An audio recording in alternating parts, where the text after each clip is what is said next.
Salut à tous et bienvenue pour une nouvelle tier list qui allait de soi. Après avoir plus ou moins terminé Total Spice, à la saison 7, on verra quand on y sera, on était obligé, pour ma part en tout cas, de revenir sur les personnages. Et comme les tier lists c'est mon truc, et ben voilà, une tier list. Une tier list sur les différents personnages de la série Total Spice. Donc vous voyez, assez courte, parce qu'il n'y a pas tellement de persos récurrents que ça, mais assez complète dans l'absolu. J'aimerais remercier Cecilia pour son travail qui m'a fait partager cette tier list, qui a même pris le temps de faire ça par groupe. Donc on a tous les camarades de lycée fac, puis après on a tout le Mandy Gang, puis les parents en tout genre de nos personnages. Les persos de soutien en gros, pour en venir à tout ce qui est Whoop, avant de passer évidemment à nos 5 persos principaux qu'on voit le plus souvent. Donc beaucoup de choses à voir déjà malgré cette petite liste. On va commencer tout de suite avec le petit perso blague. Alors voilà, le problème avec un personnage comme ça, ok, c'est niveau W, bien sûr que c'est W, hein, c'est pas S, c'est W. Le niveau W ne sera pas atteint, hein, le niveau max ne sera jamais atteint, je le dis tout de suite. Parce que c'est tout simplement non. La caractérisation dans Total Spice, c'est bien, hein, vraiment, on reconnaît bien les personnages, ils sont marquants, mais c'est pas ce que j'appelle de la profondeur. N'en déplaise aux créateurs qui ont dit ça en interview, c'est pas vraiment de la profondeur, et j'aime bien qu'il y ait une certaine profondeur ou quelque chose de vraiment énorme autour du personnage. Et je dis clairement, on n'atteindra pas le rang S ou W si vous préférez avec ça, hein, je dis clairement. Et donc ouais, cette petite parenthèse pour dire que voilà, c'est une petite blague perso que je me suis faite. Je sais pas si ça mérite vraiment d'être classé d'une quelconque façon, quoi. J'adore son look et puis voilà, on lui fait une petite conclusion de personnage dans l'épisode de fin de lycée, mais je sais pas si on peut appeler ça un développement notable, quoi, sur le principe. Je sais que je me suis un petit peu moqué de ça, mais ouais, hein, juste pour dire. Nous avons donc la louparde, dont j'étais presque certain qu'elle réapparaissait dans un épisode, mais non. Un seul épisode, c'est un petit peu ennuyeux, et il y avait un bon potentiel autour du personnage. Je ne vais pas la mettre plus haut que C parce que je trouve que ça va pas très loin, mais là le fait qu'elle s'intéresse à Alex parce qu'elle montre les crocs et que ça puisse amener une amitié intéressante, puisque Alex, elle fréquente pas typiquement ce genre de personnes, ça aurait pu être cool, mais on n'en fait rien. Elle, c'est... ouais, j'aurais dû mettre ça dans potentiel gâché en toute sincérité. Promettait beaucoup et descente aux enfers parce que c'est devenu une copie de Clover, et donc... alors qu'au début c'était bien, hein, ça promettait, je vous jure, mais non, à la fin, non. Ouais, D pour être gentil. Nous avons le proviseur qui... il sait certains trucs et pas d'autres. Il sert pas à grand chose à part dire ah, je suis là, et je trouve qu'on lui donne pas une personnalité particulièrement marquante ou un apport particulièrement notable. Il est là. C'est pas affreux, mais je trouve qu'il vaut quand même pas assez. Eux, par contre, j'aime bien. Et j'aime bien. Le problème avec eux, je vais quand même laisser lancer, hein, une fois de plus, il ne va pas y avoir beaucoup de grandes notes, hein, c'est que leur intelligence varie d'un épisode à l'autre. Mais il y a ce côté très recherché de leur introduction, j'ai bien aimé. Enfin, recherché pour du Total Spice, une fois de plus. Hein. Ils ont ce petit quelque chose contre nos 3 héroïnes à qui tout semble donné à un certain degré, et elles ont des comportements un petit peu louches étant donné que on les voit pas souvent au bahut par moment. Le comportement d'espionne qui sèche régulièrement des cours, eh ben ça peut paraître louche pour certains. Donc j'apprécie ça. Je trouve que vous avez pas su parfaitement gérer la chose, mais j'apprécie l'idée. Lui, je l'aime pas du tout, hein. C'est un stéréotype ambulant qui est jamais drôle. Il y a rien, ça vaut pas F non plus, quoi. J'ai vu pire dans l'absolu, mais c'est un bon celui-là. Je vais pas m'étendre 50 ans là-dessus, hein. Vous avez vu sa participation dans les Total Splash. Ça vole jamais plus haut que ça, hein. Vraiment jamais. Nous avons ensuite David. Et ouais, David, le beau gosse par excellence, que nos filles adorent parce que c'est le beau gosse par excellence. Il est la majeure partie du temps très plat dans son comportement, mais une fois de plus, j'aime bien ce qu'il apporte sur le principe à la dynamique centrale. Et c'est franchement dommage qu'on n'ait pas joué plus sur lui et qu'on n'ait pas fait une conclusion un tant soit peu acceptable autour du gars. Ah mais bon, ça c'est un truc récurrent malheureusement. Hein. Arnold a eu un peu droit à ça, lui, heureusement. C'est le premier B que je vais mettre. Bon, je le trouve pas sensationnel, mais... Et je suis pas super fan non plus des épisodes centrés sur lui, mais dans l'absolu, c'est l'intello du bahut qui s'implique, qui change facilement de veste quand il veut. Ça fait partie des trousses mille problèmes d'incohérence dans cette série, mais qui essaye de faire bien et qui à plusieurs moments apporte un rôle de soutien notable. Pas mal de ses interventions m'ont fait sourire et j'ai senti qu'il apportait de la vie à cette histoire, sincèrement. Et pas juste en tant que concept, dans sa personnalité également. Donc, il vaut un B pour ça. Ensuite, Virgile. Durant la majorité du temps, c'était là aussi un stéréotype dans l'accent. Et puis, il a eu l'épisode centré sur lui et... Non. C'est tout ce qu'il faut pas faire autour d'un mec qui veut bien se faire voir, surtout en le récompensant à la fin. C'est pour ça que je vais le mettre en E. Je préfère encore un petit peu au professeur italiano, mais... non, désolé, non. Hein. Ensuite, nous avons la liste des groupies de Mandy dans l'ordre décroissant, chronologique. Donc, on commence par le dernier, en terminant par les premières. Terence...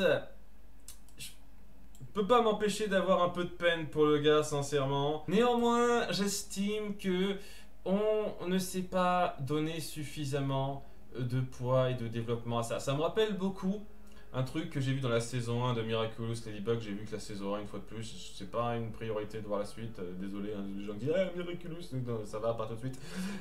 C'est très similaire à la garce de service dans Miraculous, qui a toujours sa groupie de service.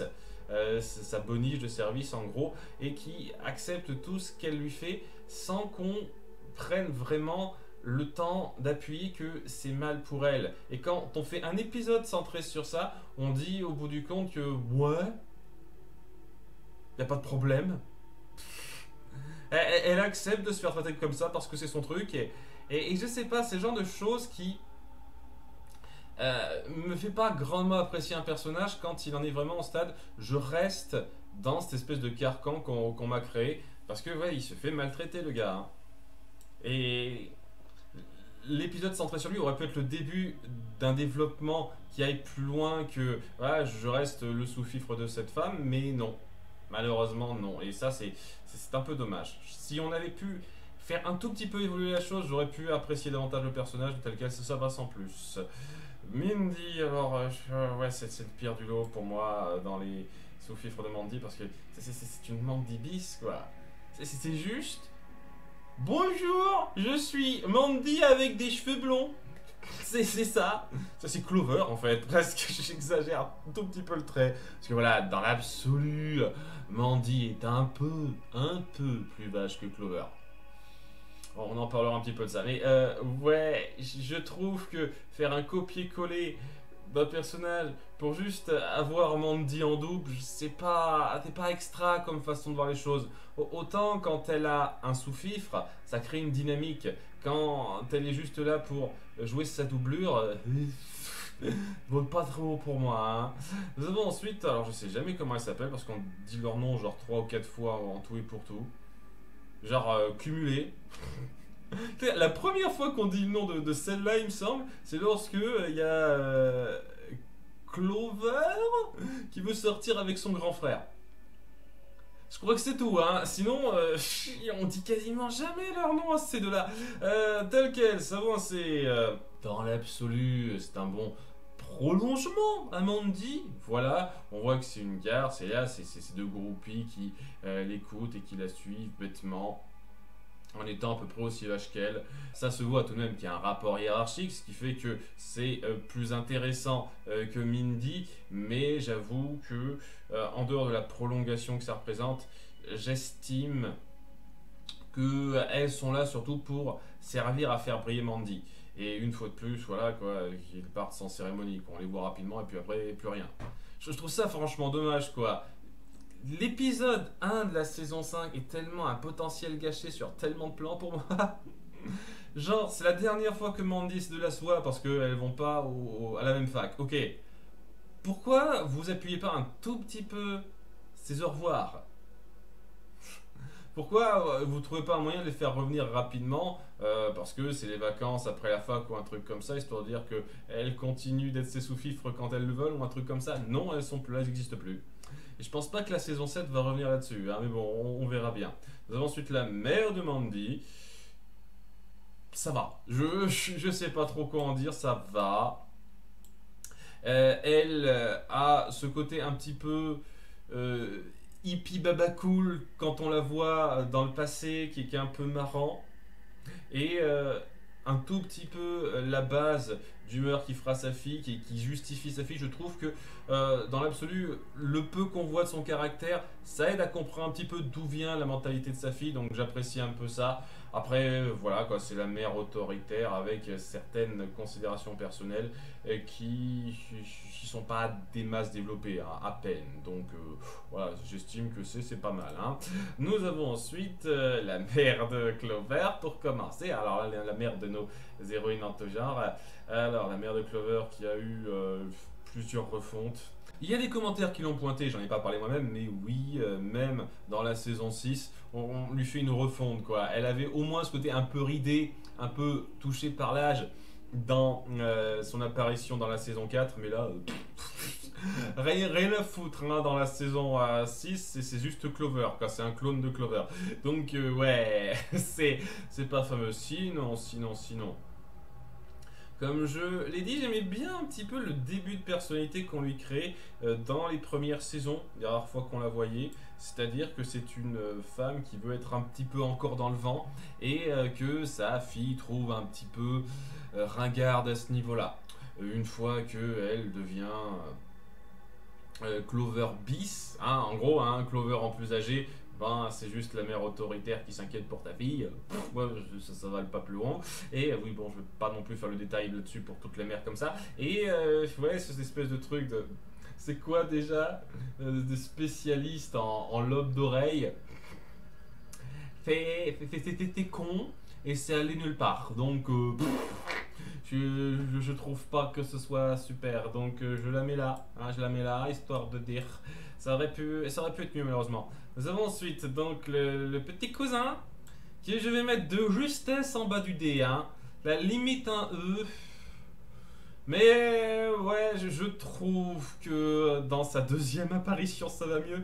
J'avais souvenir vraiment qu'il apparaissait plus souvent que 2 fois, mais ça fait partie des cas. Beaucoup de gens ont souvenir, par exemple, que les nulos apparaissent beaucoup plus que durant 4-5 épisodes durant la saison 4, alors que ouais, c'est seulement 4-5 épisodes. Donc c'est la même chose. Il apparaît que 2 fois et premier épisode pas fameux, second épisode ça passe. Vaguement moyen quoi. Donc en gros c'est moyenne entre E et C sur 2 épisodes. Hein, jeu d'idée de justesse. Nous avons donc la mère de Sam. Je tiens à appuyer que j'apprécie énormément le travail de Cecilia une fois de plus, qui prend bien la peine de faire un truc splitté pour les deux. Voilà, c'est un boulot ça. Hein, c'est pas comme ça en 3 secondes quoi. Donc oui, j'aimais pas plus que ça la mère de Sam au départ. C'était la moins intéressante de celle qui était caractérisée au début. Quoi. C'est juste, ah, fais gaffe à toi, sois prudente en faisant du vélo. Hein. C'est ce genre de conneries. Donc, dans un sens, c'est peut-être celle qui a été le plus fidèlement reprise quand on l'a remis en place à la fin de la saison 4. Et ça allait. Pas grand chose à dire de plus. Hein. Ça va, hein. Après c'est pas des mères mal faites ou quoi que ce soit, elles sont pas irritantes, c'est juste cela. Donc le père qui est inexistant, je sais pas, est-ce que ça mérite vraiment quoi? Ça mérite une case Osef quoi, je suis désolé hein. Je pense pas qu'il y aura de F. Honnêtement, je voyais aucun personnage que j'ai détesté au point de vouloir rêve. Donc ouais, il apparaît genre 1 minute dans un épisode sans rien dire. Bien, bien. Qu'est-ce que je voulais que je dise de ça? C'est Osef totalement. La mère d'Alex, c'est celle que je préférais, la première apparition, parce que j'aimais bien la petite dynamique où elle embarrassait sa fille parce qu'elle voulait qu'elle trouve un petit copain et que ce soit un petit peu clair. Bon, le problème c'est que c'est pas super raccord avec le fait qu'elle cherche régulièrement un petit copain. Donc, ah mon dieu, arrête de me foutre la pression. C'est pas comme si je me la foutais pas un petit peu moi-même personnellement. Mais ouais, j'aime bien la petite dynamique qui a été créée. Et le fait qu'on ait un tout petit peu repris ça à la fin de la saison 4, c'est le seul truc qui m'a fait dire vous vous souvenez un tout petit peu de 3 trucs. Parce qu'il y a une scène dans l'avant-dernier épisode de la saison 4 où elle dit à Clover tu vois, ce jeune vendeur, il serait bien pour toi, etc. On retrouvait un petit peu le côté un peu forçage qu'elle avait autour d'elle. Je vais pas la mettre en B, c'est sûr, mais c'est ma préférée du lot. C'est une différence entre un concept et un personnage sympathique qui apparaît pas des masses, quoi. Donc, il y a aussi le petit souci global pour ces trois-là que, ben, elles sont censées être devenues des espionnes, mais on fait absolument rien de ça, quoi. Ce sont des tonnes de potentiel gâché qu'on met en place avec ce final de saison 4. Et c'est plus négatif que positif ce qui en sort pour moi. Et bon, nous avons ensuite le père d'Alex, qui a un cas très particulier pour moi parce que c'est celui qui n'a rien à voir avec l'autre. Il y en a qui disent peut-être que celui qu'on voit dans la saison 4, il me semble, 4 ou 5, je sais plus exactement. C'est même pas moi qui ai traité cet épisode-là. Celui qui apparaît dans cette saison-là, c'est en fait le beau-père d'Alex. Sa mère s'est remariée et son père c'est quelqu'un d'autre. J'ai envie de dire, ouais, c'est clairement pas comme ça que vous l'avez présenté. Elle dit bien papa, maman, etc. Et ça donnait clairement pas l'impression qu'ils y ont pensé. Alors, ouais, tu peux toujours trouver cette excuse pour le justifier un tout petit peu, mais pour ma part, c'est juste qu'ils ont complètement oublié cet épisode, qu'il faut l'avouer, casse pas la baraque. Enfin, il était tellement plat que je l'ai laissé à quelqu'un d'autre. Je veux dire, voilà, je savais que c'était un épisode sans intérêt, alors Gaël, vas-y, fais-le. Je plaisante. Donc, ouais, son apparition est plus satisfaisante ce coup-ci dans la saison 6. Et c'est très bizarre une fois de plus, parce que voilà, il y a toujours le problème de discontinuité, mais ouais, si je dois apprendre la saison 6, j'aime bien. Mais, ouais, l'incohérence reste présente, donc... je vais juste mettre là. Ensuite, nous avons... Groin. Alors, je me suis un petit peu marré de certains gags autour de lui et Alex, mais ça venait en grande partie d'Alex. Tel quel, c'est l'animal de compagnie... vaguement sympatoche, je sais pas quoi dire. Vaguement sympatoche qui essaye un tout petit peu... d'apporter son truc et un tout petit peu de personnalité. Ce qui est déjà un chouïa mieux que celui de Gravity Falls, hein, si j'ose dire, j'ose aller là. Donc je vais le mettre en haut du C, Voilà, mignon et un petit peu plus que ça. Mais un petit peu, faut pas exagérer. Je suis pas fan des animaux de compagnie en règle générale. Il est très basique dans l'absolu, mais voilà, il est pas affligeant ou quoi que ce soit. À part peut-être quelques petites scénettes ci et là, mais globalement j'arrive à l'apprécier un petit peu. Le problème c'est toujours l'incohérence, genre on l'a rencontré avant la saison 1 et il a été cryogénisé pendant un peu plus de 5 saisons. La logique. Nous avons la mère de Jerry pour terminer un petit peu la famille, et intéressante.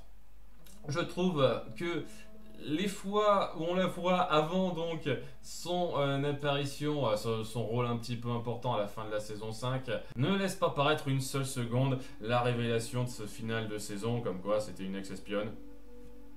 Et puis bon, il y a une différence assez notable, une fois de plus, de design, mais bon...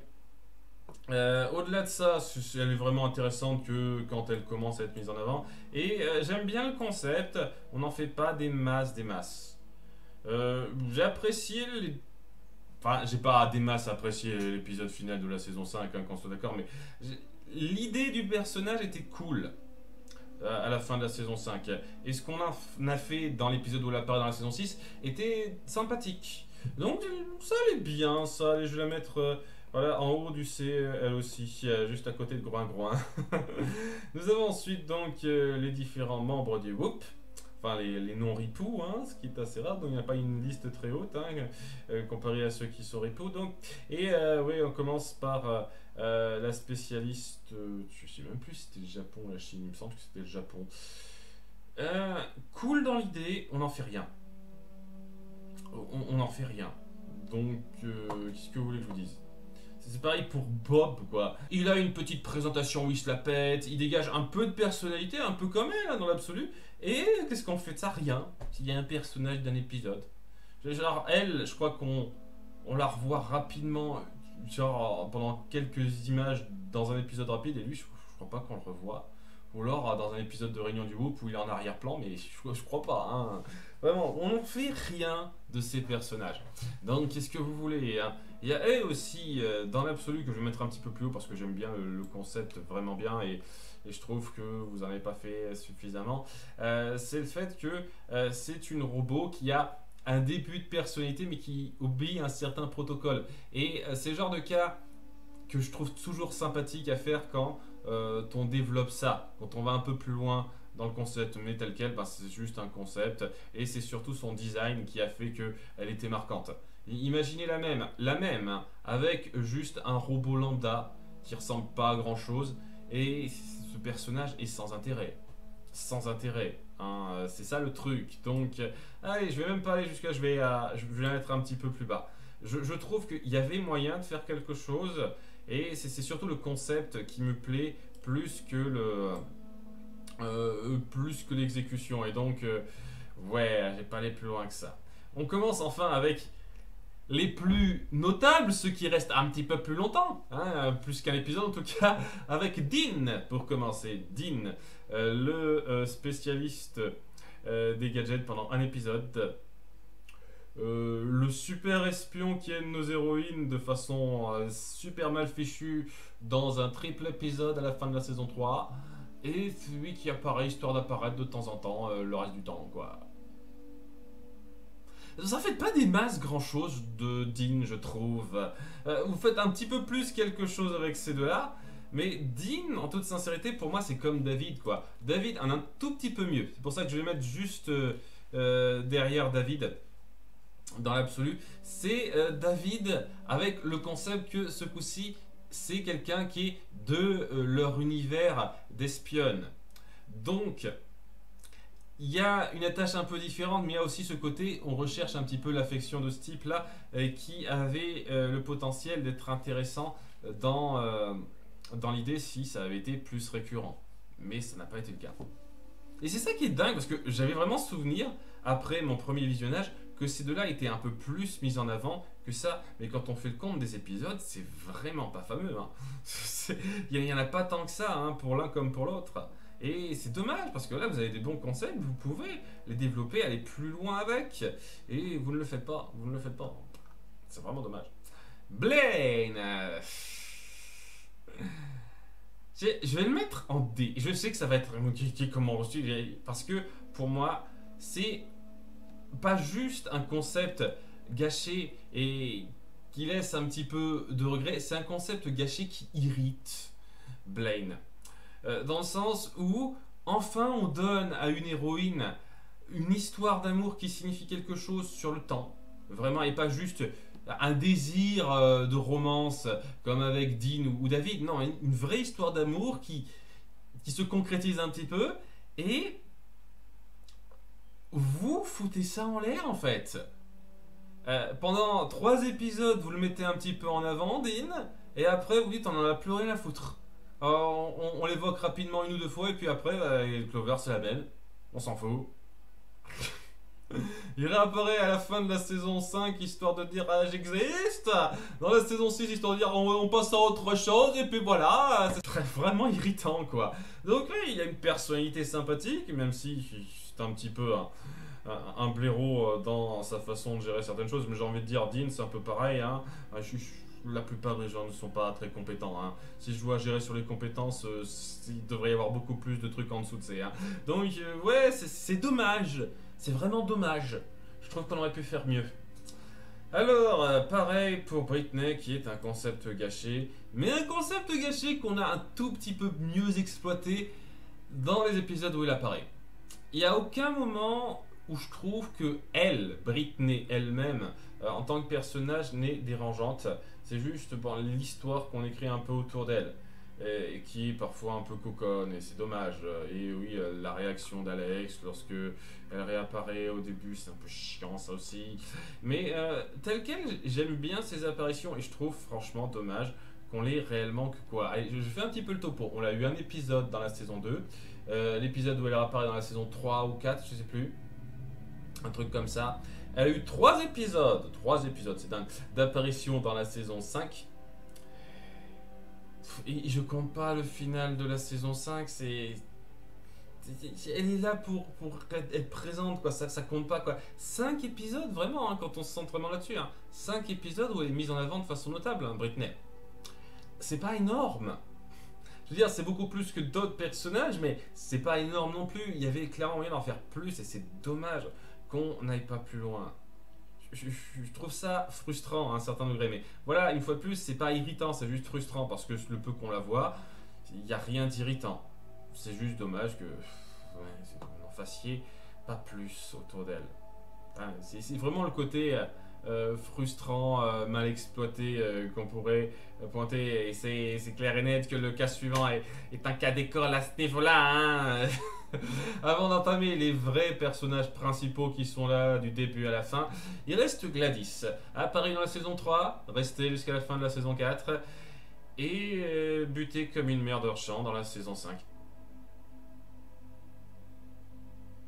J'ai toujours un travers de la gorge, ça, je vous cache pas, hein, c'est peut-être la plus grosse insulte que cette série ait faite. Je veux dire, vous avez créé un personnage récurrent important qui participe à la dynamique et qui est vraiment sympa. Hein. Bon, il y a des moments cons ou un petit peu vaches, mais j'ai envie de dire, Jerry est largement pire à ce niveau-là. C'est vraiment dommage que vous la foutiez en l'air comme ça. Je veux dire au revoir à un personnage, je ne suis pas contre. Faire qu'un personnage ne reste pas jusqu'au bout, je n'ai pas de problème avec ça. Il faut une salve d'adieu à un quelconque degré. Le plus proche à avoir eu droit à ça, c'est Arnold. Et encore, on l'a traité comme une merde après coup, quoi. Mais au moins, il a eu son petit discours de diplômé qui était cool, qui était marrant. Mais la plupart des personnages sont virés sans cérémonie, sans rien pour justifier pourquoi on aurait dû les retenir en fait. Alors moi je les retiens parce que j'ai vu ça en détail, j'ai suivi cette série en détail, et donc maintenant je retiens beaucoup de trucs, mais voilà quoi, Dean et David, je me dis punaise, il devrait avoir beaucoup plus d'impact que ce qui est donné, parce qu'ils promettent beaucoup plus, et c'est pareil pour Britney à un certain degré, qui peut peut-être réapparaître ou non, on verra. Je veux dire, Dean, Britney, peut-être qu'ils peuvent réapparaître. Je sais que Dean, il me semble qu'il apparaît dans un épisode de Spy Z avec nos héroïnes. Il me semble. Mais je suis toujours pas traité cette série, hein, pour ceux qui se demandent. Hein. J'ai déjà expliqué pourquoi. Et ouais, il n'y a rien de plus irritant par rapport à ça que la façon dont on a foutu en l'air Gladys. Parce que c'est pas juste dire oh, elle n'existe plus, on n'en parle pas. C'est juste dire eh ben elle n'existe plus et on évoque rapidement le fait qu'on l'a mis à la casse, quoi. C'est. Enfin, merde, vous pouvez pas faire ça un personnage récurrent de 2 saisons en le traitant comme une merde. Je suis désolé. Donc, ouais, c'est un petit peu irritant parce que pour moi, elle aurait pu être là. Elle aurait pu être là, elle a de très bonnes interactions, mais ça la met en bas du B pour moi. Parce que ce traitement, ça gâche en grande partie le personnage qui avait le potentiel d'être tellement plus pour moi. Si elle était restée récurrente jusqu'au bout, elle serait en A pour moi. Bien, nous avons donc ce coup-ci nos 5 persos principaux, à commencer par le chef du groupe en personne, Jerry. Très variable. Comment dire, des fois c'est une sombre merde, vraiment un connard fini qui comprend rien déjà à ce qui se passe et qui se comporte en enfoiré envers nos héroïnes pour le plaisir de se comporter en enfoiré. Et des fois, c'est quelqu'un qui s'implique, qui fait les choses bien et qui essaye vraiment d'aider. Il y a des fois où il sauve la situation, des fois où il participe notablement. Et c'est le truc un petit peu ennuyeux avec le personnage parce que des fois je l'aime bien, des fois je supporte pas. C'est très variable. Et donc, ouais, quand on est dans ce genre de cas-là, je sais pas si vous vous souvenez lorsqu'on a fait la tier list de Hercule, pour moi, ben, ça se compense en un C, quoi. Un C que je vais quand même mettre un petit peu au-dessus de ce qu'on a eu là, mais un C quand même, quoi. Après, c'est un petit peu à vous de voir. Est-ce que vous êtes du genre à faire le tri sur ce qui a le mieux marché ou ce qui a le moins marché? Pour moi, ça se compense, quoi. Et ensuite, Mandy, que je vais mettre en A. Je sais que ça vous paraît très bizarre. C'est une garce finie et elle l'embrasse très bien la plupart du temps. Voilà, en termes de gestion dans l'intrigue, je trouve que c'est des fois, souvent même, forcé et grossier. En termes de caractère, je trouve que vous avez su parfaitement représenter la pain-bêche à qui on donne envie de foutre des claques. Et ce qui est bien avec ça, c'est que contrairement à une autre jeune femme qui a un comportement similaire, la série reconnaît que c'est une garce. Et donc, donne vraiment ce mauvais côté au spectateur qui nous permet vraiment de l'apprécier en tant que garce totalement ouverte.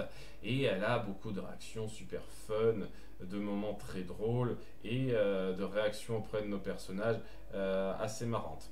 Je trouve dommage dans l'absolu, c'est pour ça que de toute façon il n'y a aucun S, limite du A quand même. Hein. C'est pas non plus A, plus, hein, c'est plutôt A moins, hein, je le dis clairement. C'est que il y a des masses d'ouverture, de possibilités de développement autour d'elle et on n'en fait rien parce qu'on veut garder le statu quo. Mais c'est le cas pour tout. Hein. Qu'est-ce que vous voulez, hein, c'est le cas avec ce genre de série qui ne veut pas trop prendre de risques. On ne va pas changer trop de choses. Bien ensuite donc notre triplé d'héroïnes. Comment ça? Oui, alors là j'aime bien parce que c'est vraiment l'ordre croissant de ce qui me plaît. Tel que j'aime le moins, tel que j'aime le plus. Hein. Je me suis pas mal penché sur Clover, c'est pour ça que je vais peut-être pas en faire les caisses. Je tiens à appuyer que je ne la déteste pas, je vais la mettre en bas du B. Voilà, c'est du B- pour moi, parce qu'elle sait être marrante, un peu comme Mandy, elle a des bonnes réactions. Je la hais pas, voilà, je la hais pas. Mais un peu comme Jerry, j'ai envie de dire, très similaire à Jerry, j'ai envie de dire. Elle a régulièrement ces moments où c'est une garce finie et où la série, contrairement à Mandy, traite ça comme étant quelque chose d'acceptable. C'est pas grave, c'est son truc. Et c'est franchement dommage, quoi. Et beaucoup d'épisodes où on la met en avant sont de cet acabit-là, où elle fait des petits trucs de garce et où elle a pas toujours son retour de bâton, des fois oui, donc déjà ça compense un petit peu, mais aussi où on se dit oh, c'est normal, c'est elle, c'est pas un problème, ça reste une héroïne. J'ai envie de dire, des fois c'est un petit peu juste quand même, hein. Je sais qu'il y a ce côté très superficiel qu'on veut appuyer chez nos héroïnes, chez toutes, hein, toutes les trois, il n'y a pas que Clover qui tombe là-dedans. Mais ouais, chez Clover, c'est vraiment... c'est sur une fine ligne en fait, que ça dépasse régulièrement. Des fois c'est en dessous, des fois c'est au-dessus, c'est un peu ça. Et c'est un peu dommage... parce que je pense qu'en gérant un tout petit peu mieux son côté superficiel sans en faire trop des caisses, voilà, qu'elle soit attirée par les garçons, qu'elle soit à fond shopping, ce genre de truc, qu'elle ait ce côté un petit peu cassante. Moi, j'ai absolument rien contre, mais il aurait juste fallu être un tout petit peu plus contenu sur certains cas où elle est trop garce, quoi. Ou alors juste reconnaître qu'elle va trop loin et qu'elle apprenne de cette erreur. Mais c'est presque jamais le cas. Donc, ça la rabaisse pas mal en ce qui me concerne. Vient ensuite, donc, Sam, que je vais mettre en A de justesse, elle aussi. Elle est un peu trop conne par moment, faut dire ce qu'il est. Hein, elle a ce côté, je suis l'intello du groupe, mais des fois non.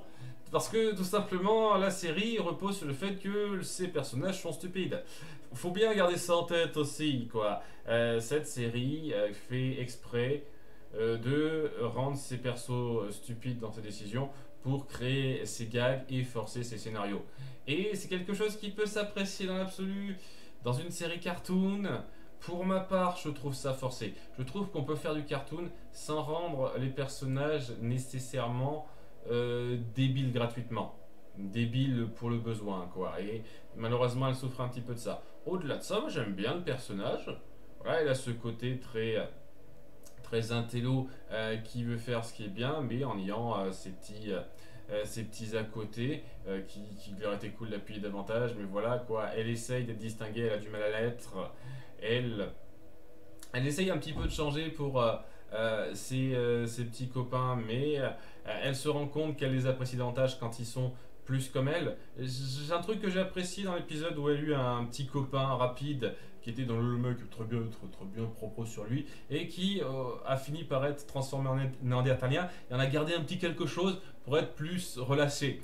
Relâché de façon très cringe, mais relâché quand même. Et donc, je n'avais pas montré ça à la fin de l'épisode, mais elle finit par se dire hey, cool, je vais pouvoir un petit peu me lâcher avec lui parce qu'il me correspond plus à moi. Ça, c'est un truc que j'apprécie.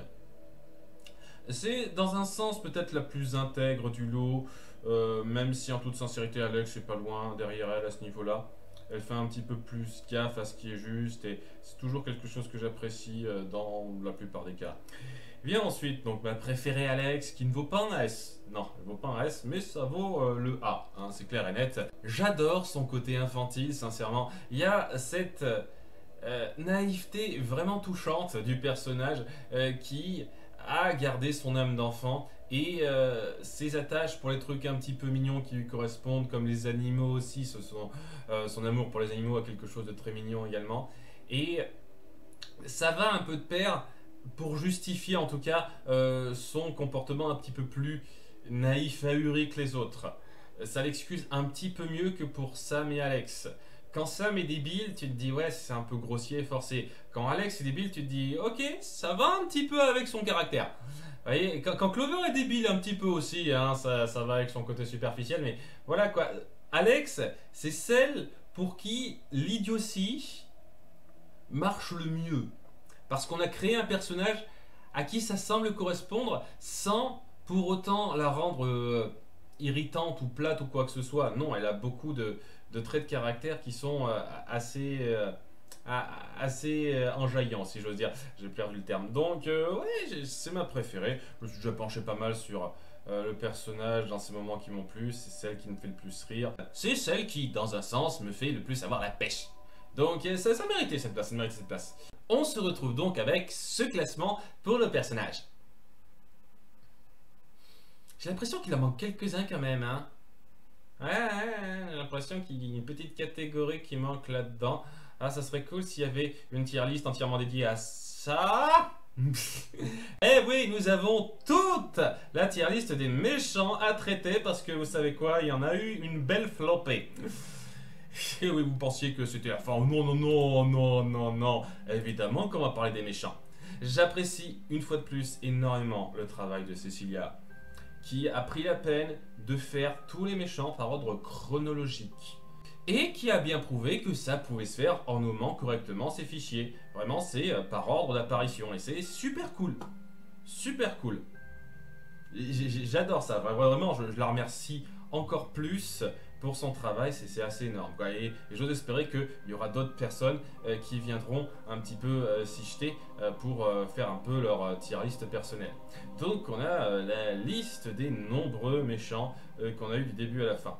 Alors bon, il y en a beaucoup que je vais survoler parce que ça va, et je vais un petit peu faire le topo des catégories, parce que ouais, F à S, je suis désolé, non, hein. Personne ne vaut S, personne ne vaut A, hein. Il n'y a pas un seul rang A si je dois vraiment qualifier la qualité globale d'un de ces personnages, parce qu'ils sont jamais super bien gérés en ce qui me concerne, hein, je suis désolé. Donc, je vous fais un petit peu le topo de ceux qui sont le plus réussis, c'est-à-dire ceux qui sont fun plus. Il y a fun et fun plus. C'est-à-dire, ouais, fun, c'est bon, c'est un petit peu marrant. Il y a fun plus, c'est super marrant. Il y a efficace, alors c'est-à-dire qu'ils représentent une bonne menace. Ils ne sont pas ultra fun sur le principe, mais c'est une menace acceptable. Vous voyez, il y a le côté très mitigé, C'est-à-dire que ouais, ça va surtout être pour les cas de méchants récurrents qui reviennent souvent et qui ont, pour ma part, beaucoup de points positifs et de points négatifs. Et donc ça se compense. Ceux qui sont tièdes, c'est-à-dire que... si... Ça, je peux passer sans plus. Ah, c'est vrai, t'existes. Bon, ça, je pense que ça parle pour soi. Et les chiants, c'est-à-dire que, putain, j'en ai rien à foutre d'eux. Et les suivre, c'était plus une plaie qu'autre chose, quoi. Donc, ouais, il y en a un petit peu le topo, hein, parce que pour moi, c'était un petit peu clair que je pouvais pas juste faire une liste basique. Je suis personne ne voit OS, hein, W si vous préférez. Donc... Ceci étant dit, commençons donc par notre premier grand méchant récurrent, dont j'ai oublié le nom sur le coup. Alors je suis désolé, hein, j'ai pas tous les avoir. Je trouve qu'il est plutôt du genre efficace. Je suis un peu mitigé sur le gars, mais on va plus partir sur le côté efficace. Je le trouve pas ultra fun en soi. Je trouve que bon déjà c'est le premier à être arrivé et c'était durant la période où honnêtement, les méchants se cherchaient encore un petit peu. Et ouais, sa deuxième apparition, elle est un peu plus mémorable. Et telle qu'elle, c'est une menace efficace. Voilà, il veut contrôler les gens avec la musique. Il le fait plutôt efficacement. Il ne fait pas rire aux éclats ou quoi que ce soit, mais il le fait bien, il le fait bien. Nous avons ensuite elle, qui veut gouverner un pays en prenant la place de sa sœur, ou sa cousine, je ne sais plus, ça fait un petit moment, ouais, tiède. Hein.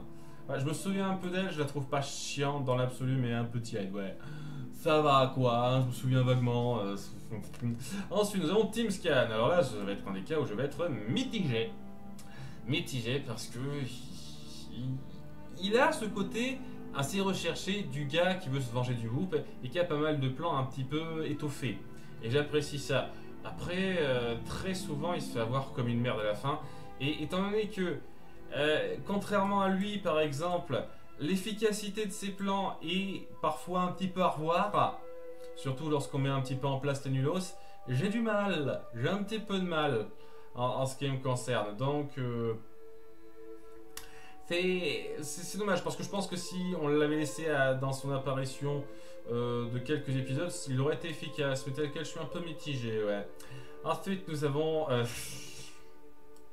les cas chiants, voilà je les mets dans les chiants ceux-là, ça je sais qu'ils existent et une fois de plus super travail et Cecilia qui a mis en place à chaque fois les 3 coups fourrés de Jerry en un. Il y a les 3 fois où il s'est fait passer pour quelqu'un pour tester nos héroïnes. Et donc, à chaque fois, c'était insultant et lourd. Et donc chiant. Alors lui, c'est le créateur des blobs. Donc son invention reste. Mais alors, son faciès, ses motivations... Je sais même plus c'est quoi ses motivations, quoi. Vraiment, elle, je me souviens de ses motivations. Lui, il veut se venger de professeur pour le sait pas trop quoi. Voilà, c'est blob quoi, ça sert à foutre Sam amnésique, mais au-delà de ça, ouais non, hein, il m'a pas marqué du tout. Nous avons ensuite donc le voyageur du temps qui veut dominer le passé et ouais, selon une logique temporelle, c'est même pas la peine de chercher. Dans l'absolu... il est suffisamment efficace. Je vais le mettre dans les efficaces. Je le trouve pas ultra fun, c'est assez dingue. Pour l'instant, j'ai pas des fun. Il y en a pas mal de fun pourtant, hein. Mais il va, il passe quoi. C'est une menace acceptable. Vient ensuite donc ah oui, c'est le mec qui voulait transformer son enfant en super génie en grossissant sa tête. C'était dégueulasse. Je suis un peu tiède sur le gars. Hein. Je trouve que c'est très con ce qu'il fait en fait. Vraiment. Et il est pas au stade chiant, mais je trouve con ce qu'il fait quoi. Alors celui-là, j'ai eu un petit peu de mal à le reconnaître, mais il me semble bien, enfin d'après la logique de diffusion, que c'est celui qui veut transformer les gens en enfants. Les faire régresser à la mentalité d'enfant. Et je le trouve assez fun. J'avoue que j'ai plus souvenir de son look disco, mais ouais, son côté ah, j'aime mes jouets, ils sont importants, je vais faire en sorte que tous les adultes soient des gamins, comme ça ils aimeront mes jouets encore. C'est con, mais c'est fun, c'est fun. Et puis bon là, c'était pour ma part une des meilleures transformations de Sam sur le principe. Après, nous avons le... Ouais, c'était un des premiers cas d'ex-ennemi qui n'est jamais apparu alors qu'elle le réaffronte. Un mec, je sais même plus c'est quoi son truc, et je sais qu'il fait des clones robots de nos héroïnes pour les faire mal voir et que le Whoop leur supprime la mémoire à coup de puce. C'était très con ça aussi. Ouais. Alors, en toute sincérité, c'est au niveau c'est vrai t'existes quoi. Je veux dire, son plan est un peu notable, mais honnêtement, il m'a pas marqué du tout. Elle, c'est la créatrice de Top Model qui a utilisé un engin pour mettre des petites caractéristiques de nos filles sur d'autres femmes. Le concept était plutôt rigolo, le personnage pas du tout marquant, en toute sincérité. Vraiment pas du tout marquant. Lui, c'était le présentateur de l'émission des gladiateurs qui voulait donc faire son show en invitant des célébrités et les foutre en danger sans être repéré par la police une fois de plus. Mais bon voilà, une veine pour vous que les gens soient débiles dans votre univers. Et je sais pas, je suis un petit peu tiède avec le gars, surtout que je trouve que c'est un style qui sera repris plusieurs fois, ça. Et pour le premier, il m'a pas des masses marquées. Nous en avons deux pour le prix d'un, parce que voilà, hein, on a deux méchants un peu notables dans cet épisode. Alors c'est juste un étudiant qui veut se venger parce que je sais même plus exactement pourquoi. C'est une sorte de micro-justicier qui s'en prend à des enfoirés, quoi. Et le truc, c'est qu'il fait pas gaffe du tout à ce que fait son intelligence artificielle qu'il a créée. Et donc, il s'en rend pas compte, quoi. C'est... Ouais, je suis un peu mitigé autour du gars. Il y a un côté intéressant dans ses motivations, le fait qu'il soit con et aussi le fait qu'il veuille un petit peu foutre en l'air tout, absolument tout le parcours scolaire de nos héroïnes parce qu'il croit que c'est des menteuses tricheuses. Juste pour ça, c'est un petit peu gros pour moi. Sinon, bah, c'est un méchant efficace. Là, les intelligences artificielles maléfiques qu'on crée sont très similaires, mais elles ont cette réussite globale de faire un petit peu peur, quoi, d'être des menaces notables. Puis la créatrice des Cookies Délices, qui est un tout petit peu fun, j'ai envie de dire. Son final, quoi, finit par tout bouffer parce qu'elle est touchée par son rayon, c'est un petit peu... Voilà, mais elle veut forcer les gens à être super gourmand pour bouffer ces trucs et grossir à vue d'œil. C'est pas génial, je trouve, en termes d'invention pure, ce que ça crée autour de Clover, mais j'aime bien sa petite personnalité qu'on crée là-dedans. C'est de justesse fun. Hein. Entre fun et mitigé, on va dire fun. Minus le petit. En dehors de son nom, honnêtement, je sais pas, je trouve pas ultra fun en soi, mais il est un peu efficace. J'ai envie de le mettre dans l'efficace. Il est pas fun, mais ses inventions ont un effet. Et même s'il est un petit peu bête dans sa façon de gérer certains points, il a même des trucs intéressants. Voilà, l'épisode Mega Mandy, notamment, c'est pas tellement lui qui est intéressant là-dedans que Mandy, mais voilà, c'est un peu grâce à lui qu'on a cette histoire-là, quoi. Donc, ouais, je le mets dans l'efficace de peu, quoi. Nous avons ensuite celle qui dirige le Gooper, surprise. Et ouais, on se souvient surtout d'elle pour le même, mais au-delà de ça, elle vous a marqué particulièrement? Parce que voilà, il y a le même, ça va être bien le même que j'ai créé autour de ça, mais au-delà de ça, je trouve qu'elle n'a pas grand chose de marquant. Je la mets en tiède parce que voilà, je suis plus dans le ah c'est vrai t'existes avec ce même, mais ouais, elle est pas super super impactante, je trouve. Je sais même pas exactement ce qu'elle veut. Elle veut trouver des richesses. Elle veut être riche pour je sais même plus quelle façon exactement en utilisant les extraterrestres. Enfin bon. Nous avons ensuite les deux méchants de l'île sauvage. Je crois qu'on le revoit deux fois celui-là, donc ouais, c'est normal de l'appuyer un tout petit peu. C'est le second de Helga, hein, qui aura plus d'importance puisqu'elle sera dans les news, etc. Et pour un second, il est efficace, honnêtement. Vraiment, j'ai pas de problème avec lui, hein, il fait bien son job. Helga, telle qu'elle, C'est difficile. Parce que bon, il y a ce côté, une fois de plus, le nulos en règle générale, je suis mitigé, hein, je ne cache pas.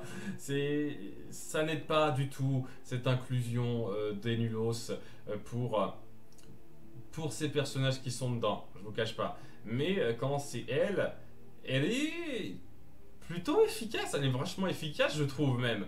Parce qu'elle a des ambitions qui sont assez glauques, et ça c'est sombre quand on se penche sur ce qu'elle veut faire. Mais lorsqu'elle fait partie des Nulos, ben... c'est moins le cas, elle est beaucoup plus tournée en ridicule, et ouais quoi, elle a à peu près autant d'apparitions parmi les Nulos que toute seule. C'est dommage, hein, mais ouais, quoi, les nulos, je trouve que c'est malheureusement un pétard mouillé qui n'a pas su marcher. Hein. Ensuite, c'est un petit peu dingue de dire ça, mais je crois que je vais le mettre en mode c'est vrai, t'existes. Celle-là, parce que c'est une méchante récurrente, elle apparaît 2 épisodes. Hein. C'est une méchante récurrente, mais quand elle est apparue, je me suis dit, ah, c'est qui celle-là déjà? Et lorsqu'on a redit son nom, ah, ouais, c'est Sugar, c'est ça? Je sais plus. Un truc de ce genre-là. Et elle dirige des majorettes robots pour pouvoir se mettre en avant. Et lorsqu'elle revient sur scène, c'est cool de rejouer un petit peu sur sa capacité. Elle contrôle différentes filles, dont nos héroïnes, de façon infortuite. C'est incroyable, quelles étaient les chances, pour créer une équipe de majorettes pour la libérer de là. C'est basique, je vais aller dans le tiède quand même, hein. Je vais pas non plus dire qu'elle n'existe pas, on me fait un petit peu de trucs autour d'elle, mais elle va pas marquer des masses. Le petit ami de Sam. Alors, je vais aller dans le mitigé, histoire de dire, parce que le concept autour de lui est super. Son exécution foireuse, et une fois qu'on se centre un petit peu sur ce qu'il veut faire, il est nul en fait, je suis désolé, il est nul dans l'exécution de son plan, dès lors qu'on s'y penche un tout petit peu. Et je sais qu'on peut dire de tout le monde, tout le monde est un peu con quoi, mais là c'est quand même, il va un petit peu loin dans le stupide je trouve à un certain moment quoi. Donc là je suis mitigé, j'aime bien le concept, l'exécution. Après donc nous avons Lady Dragon, je sais plus exactement. J'aime bien son look, mais je la trouve sans intérêt, quoi. Ouais, elle a un super look. Après, ses ambitions de créer un jeu vidéo pour je sais plus trop quoi, c'est tiré par les cheveux, ça n'a aucun sens et ouais, je trouve qu'il n'y a rien de très mémorable dans sa confrontation avec les héroïnes. Hein. Si je le dis, hein, c'est un des rares épisodes très oubliables et qui laisse pas d'impact de la série et ça se ressent bien. Hein. Nous avons ensuite donc les 3 ex-Spice qui sont contrôlées mentalement, donc ce ne sont pas des vraies méchantes, mais sur le coup ce sont majoritairement des méchantes dans le seul épisode où elles apparaissent. Problème, elles sont efficaces en partant du principe que Jerry est stupide. Donc c'est un peu gênant. Hein. C'est pareil pour le mec qui les contrôle avec la voix de Balou. C'est efficace sur le principe. Vous voyez, mais dans l'exécution, je peux pas m'empêcher de trouver ça un petit peu... Ok, je vais faire comme pour le cas précédent, je vais faire mitigé quoi. Je suis mitigé, je vais être mitigé sur pas mal de ces gars. Hein. Ensuite, nous avons le magicien de Transylvanie. Je me souviens plus de son nom quoi, qui est pas, c'est pas un prestidigitateur, hein, c'est un magicien tout court quoi. Ça va. Il est assez efficace. Bizarrement, j'ai pas encore mis tant de fun que ça. Je vous jure qu'il y a des fun et des fun plus, hein, c'est prévu. Donc, ouais, ça va. Pas des masses de choses à dire. Bon, il est un petit peu ridicule par moment, mais majoritairement, c'est le gars qui veut utiliser ses capacités magiques pour... Je sais même plus trop quoi, en toute sincérité, mais qui a une bonne présence pour ça. Vient ensuite... Je sais plus qui c'est qui déjà ce con. José Mochevet. Alors je me souviens plus trop de son visage, mais je me souviens totalement de son délire quoi. Et c'était fun. Ça se sentait clairement que le gars était une parodie de la société anti-consommation quoi. Et que en le défaisant, si elles ont sauvé la société de consommation, c'est pas pour dire ah c'est super la société de consommation quoi. Ça sentait la double moquerie, donc c'était plutôt marrant ça. Oui, il était fun lui. Ensuite, ouais, c'est les sbires de Ska, de John Smith. Sbires, ils m'ont pas marqué des masses, hein, je suis désolé. Hein. C'est pas le plus notable. Après, voilà quoi, ils travaillaient ensemble avec lui pour. Voilà, jeunesse éternelle. Lui, c'est le prototype de l'efficace. Si je devais dire le numéro 1 des efficaces, ce serait lui. Je vous cache pas que je vais pas m'emmerder à faire le compte de qui est meilleur parmi ceux-là ou parmi ceux-là. Hein. Ça va, ça ira. Donc, ouais, ultra efficace. Dans ses motivations, c'est peut-être le plus sérieux du lot. Mais vraiment, ah bon, si on compte pas les IA peut-être. Mais c'est sans doute le plus sérieux, celui qui aurait pu se retrouver dans une série beaucoup moins légère que ça, dans ses motivations. Et ouais, bon, il y a un petit peu bébête sur 2-3 points, mais globalement, je trouve que c'est celui qui s'en tire le mieux dans les motivations. Et le fait que, en plus, la conclusion de son arc, c'est qu'il crève de vieillesse, c'est assez rare. Hein, c'est très rare qu'on ose faire ça autour de méchants, donc. Bon point, bon point. Alors, lui, c'est vrai texiste, hein, je suis désolé. Je me souviens qu'il a créé des robots pour je sais pas trop quoi. Et là, le seul truc notable de la fin qui me revient, c'est que c'est un robot. C'est le petit twist qui sert à rien, mais voilà, ça justifie qu'elles n'ont pas directement tué un être humain. Le docteur gèle ou docteur gelé, ça dépend à la version. Hein. Il est gelé quand il a les cheveux blancs. Efficace là aussi, en toute sincérité. Bon, je vous cache pas que je suis un tout petit peu mitigé dans sa seconde apparition, mais même sa seconde apparition, il sait être efficace. Ils volent leurs gadgets aux filles, quoi, c'est très rare, donc c'est un plus. Je le mets dans les efficaces.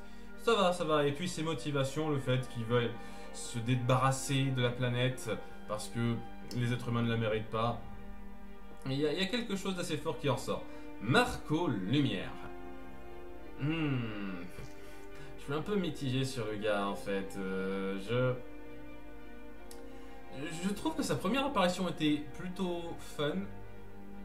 La suivante, c'est-à-dire la deuxième partie de l'épisode, qui est le début de la saison 2, était un tout petit peu plus discutable. Et les autres fois où il apparaît, c'est un peu moins, quoi. C'est un petit peu moins ça. C'est un peu le problème, pas mal de ces méchants récurrents, quand ils apparaissent plusieurs fois, et ben ils perdent pas mal, pour une bonne partie d'entre eux en tout cas, de leur force. Nous avons ensuite l'archéologue, il me semble, qui voulait avoir des pleins pouvoirs en faisant vivre des momies, tout ça, tout ça. Ça collait pas trop à l'ambiance Total Spice en ce qui me concernait, et ouais, c'était pas ultra marquant. Je me souviens quand même un petit peu de lui, donc je le mets un tout petit peu au-dessus de C'est vrai existe, mais pas des masses, quoi. Nous avons ensuite Mystif. Son délire est marrant. Elle repose un peu trop quand même sur ces femmes de main en fait. Ce qui fait qu'on la voit pas des masses. Donc elle est un tout petit peu fun mais surtout tiède. Je vais rester plus du côté tiède. Alors rien que pour l'action je le mets en fun lui, ok. Ses motivations, bon, c'est basique, c'est un ex du Whoop qui veut se venger. À l'époque, c'était pas aussi régulier, mais plus ça avançait, plus c'est devenu régulier, ça. Et ouais, je pense qu'il m'aurait pas marqué énormément, mais le petit délire de l'accent, vous savez quoi? Il suffit d'un rien, d'un petit quelque chose, et il y a des étincelles qui se créent. Alors, c'est qui celui-là déjà? Ah oui, celui qui gère les compétitions de patinage artistique en faisant avaler des trucs, des bestioles à ses coureuses. Je sais pas, je le trouve pas super fun, mais plutôt efficace dans l'absolu. Un peu con sur la fin, mais globalement plutôt efficace. Ouais, il passe bien. Nous avons elle, qui était fun. Beau soleil et son désir de faire grimper la température pour vendre sa crème solaire. C'est con hein, quand on s'y penche parce que voilà, avec ce qu'elle a inventé, je pense qu'elle n'a pas besoin de ça pour avoir du fric, mais bon. Au soleil. Ensuite, oui, c'était elle qui a créé ce parfum qui a rendu tous les hommes ultra amoureux d'elle. Et en toute sincérité, c'est plutôt le concept de son invention qu'elle qui m'a marqué. Donc ouais, le concept était un peu fun. Elle, en toute sincérité, un peu tiède. Après, oui. T-Bone. Cas particulier, on m'a repris là-dessus et c'est vrai que j'aurais pu m'en parler. Parce que c'est quand même une continuité très bizarre. T-Bone est donc un chanteur boys band ringard qui veut reprendre sa popularité en usurpant l'identité d'un chanteur de boys band plus connu, plus à la mode. Et le truc qui est assez drôle avec lui, c'est qu'il réapparaît 4 saisons plus tard. Ou 3 saisons plus tard plutôt, alors que Britney et Alex sont toujours ses groupies. Et il y a la continuité comme quoi Alex est la groupie de T-Bone, hein. C'était le cas au début, mais il est relâché, il est cool avec sa vie après ce qu'il a fait apparemment. Cette discontinuité là est un peu grosse, donc c'est un peu bizarre. C'est un peu bizarre. De toute façon, j'ai jamais aimé grandement le gars. J'ai toujours été très tiède sur le gars, je n'ai pas trouvé chiant mais un peu très moyen. Lui par contre, j'hésite. C'est le mec qui veut revivre sa gloire du surf en forçant les vagues à monter. Et je sais pas, il essaie de se donner un style que je trouve pas particulièrement drôle. Et tel quel, il est pas très marquant en fait. J'hésite entre tiède et chiant. Je vais le mettre en tiède, il n'est pas non plus affreux. Après, le maître de Zooneland, un garçon qui est super doué en informatique, qui a su créer un appareil pour contrôler le cerveau des enfants de son âge. Très fort pour sa part. Et qui a sa rédemption très rapide à la fin parce que son père lui apportait pas assez d'attention. Je suis très tiède sur le gars. La famille de Hors-la-Loi qui a kidnappé la fille du président pour faire libérer son chéri de mari. Bon, les enfants sont pas marquants, surtout la femme qui passe. Je trouve que quand même l'épisode m'emmerde. J'ai beaucoup de mal avec l'épisode en soi. En termes de personnalité, ça va. Ça va, je dirais pas dire fun quand même, hein. Je veux dire mitigé. Après, nous avons Ariel, que je trouve très efficace. Et c'est dommage que vous ne l'ayez pas fait réapparaître. Après, si elle était réapparue, c'est pas impossible que vous auriez trouvé un moyen de la rendre ridicule et de rabaisser la puissance de sa première apparition, parce que je trouve qu'elle est plutôt efficace, hein, vraiment. Hein. C'est ce côté, je contrôle un petit peu les femmes pour en faire des Amazones, pour lutter un petit peu contre ce quelque chose que je me suis fixé. Et le fait qu'elle parte un petit peu parce qu'elle a toujours ce côté magique, mystique, pour promettre une autre rencontre par la suite, c'est vraiment dommage que vous n'en fassiez rien. C'est le truc un petit peu ennuyeux, mais tel quel, oui, c'est pas fun, efficace, hein, efficace. Bien, nous avons ensuite Ginette, la zinzin, et là on est dans le fun plus. Bon, alors déjà parce que je lui ai trouvé ce surnom, mais aussi parce que... Excusez-moi, je suis à mort, il fait chaud, c'est horrible. Mais aussi parce que... elle a des réactions qui sont complètement tarées et super marrantes, quoi. Elle est tellement dans son délire, je crois trop ce qui se passe dans cette série B ridicule, que je vais trop me croire la protectrice de mon héros chéri d'amour. Elle est conne à ce point et en même temps, ça la rend fun à de nombreux moments. Le fait qu'elle considère des piranhas comme une touche féminine, je trouve ça complètement con, mais en même temps il l'arrange, je ne cache pas. Ginette la zinzin, ouais, c'est une fun plus quoi, elle me fait marrer à fond. Après coup, nous avons Géraldine et ses 3 boys qu'on voit que dans un seul épisode, ça me semble. Je crois que dès la fin de cet épisode-là, ils sont balancés dans les airs et on les revoit plus. Il me semble peut-être qu'ils apparaissent 2 épisodes, je me souviens plus. Donc, c'est presque un c'est vrai, t'existes quoi. C'est les sales vilains garçons, des super nanas à un certain degré, mais sans profondeur, sans recherche, sans détail particulier quoi. Donc Ouais, et donc Géraldine. Un cas spécial Géraldine parce que, je vais le dire, je suis mitigé. Je la trouve... Je vais quand même rester dans le efficace. Je la trouve efficace dans sa présentation, dans ses motivations, parce qu'on voit qu'elle est quand même très organisée et qu'elle essaye de faire des trucs un peu plus recherchés que d'autres. Elle veut vraiment faire tomber le whoop et... je vous cache pas que c'est peut-être à la fois une force et un défaut du personnage, c'est que il faut que je réfléchisse un tout petit peu plus pour trouver le problème dans son approche. Néanmoins, le problème dans son approche, quand on le trouve, il est flagrant et évident. C'est loin d'être intelligent ce qu'elle fait, et on peut facilement contrer ça en faisant un tant soit peu gaffe. Néanmoins, c'est recherché et beaucoup moins bête et méchant que ce que d'autres font. Donc, je peux pas lui enlever ça. C'est le petit problème qui fait que ça la rend un peu ennuyeuse dans le sens où, pour moi, bah, étant donné que ses plans sont quand même très grossiers, ils peuvent facilement se détraquer dès lors qu'on y réfléchit un petit peu. Ça lui fait perdre un petit peu en intérêt. Néanmoins, si je reste un petit peu sur la moyenne globale, je vais quand même la mettre en efficace, quoi. Ah, ensuite, nous avons... Je sais plus comment il s'appelle ce con, il est chiant. Ah, je veux libérer les animaux du joug des méchants humains. Et le truc avec ça, c'est que c'est tellement traité à la Osef, le gars, qu'au bout d'un moment, c'est le singe savant, enfin le gorille savant, qui va prendre sa place. Parce qu'au bout du compte, on se dit, ouais, non, c'est bon, c'est quoi ce méchant, c'est de la merde. Donc, ouais, le gorille savant. Je suis un peu tiède hein, là-dessus.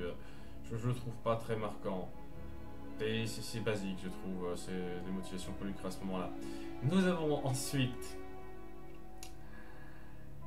Ce qui fait que cet épisode est pas si génial que ça. Espèce de savant fou qui a créé ces espèces de.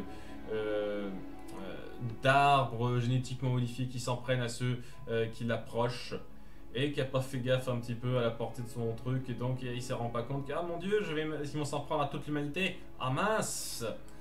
Donc ouais, je le trouve très très bas de plafond et ça bah, comme menace c'est une menace très efficace dans le sens où c'est une créature sans personnalité mais inarrêtable quoi.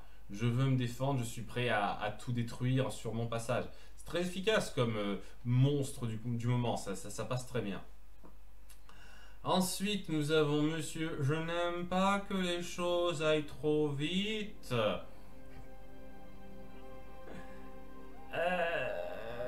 La première apparition, ça va, je dirais qu'il est plus ou moins fun. Quand il réapparaît plus tard, c'est un petit peu moins bon, quoi. Son rôle dans l'île de prison, là où il prend le commandement de tous ces méchants sans qu'on explique pourquoi, c'est un peu grossier. Et je trouve qu'il perd pas mal en intérêt avec ça. Donc je suis un peu mitigé à cause de ça. Nous avons ensuite le docteur, je sais plus comment, celui qui en a marre que ses patients aient des problèmes. C'est dingue, pourquoi t'as fait ce métier, crétin? C'est complètement con ce que tu dis. Néanmoins, son côté complètement starbé sur ce qu'il veut faire et son apport que je trouve vraiment marrant dans la saison 6 font que je le mets en fun. Malgré le fait qu'il est con, hein, mais bon, une fois de plus, ils sont tous un petit peu cons. Bien, ensuite, le méchant de l'ascenseur fou. Il sert juste d'excuse, quoi. Et puis bon, l'ascenseur, j'imagine que c'est pour la blague.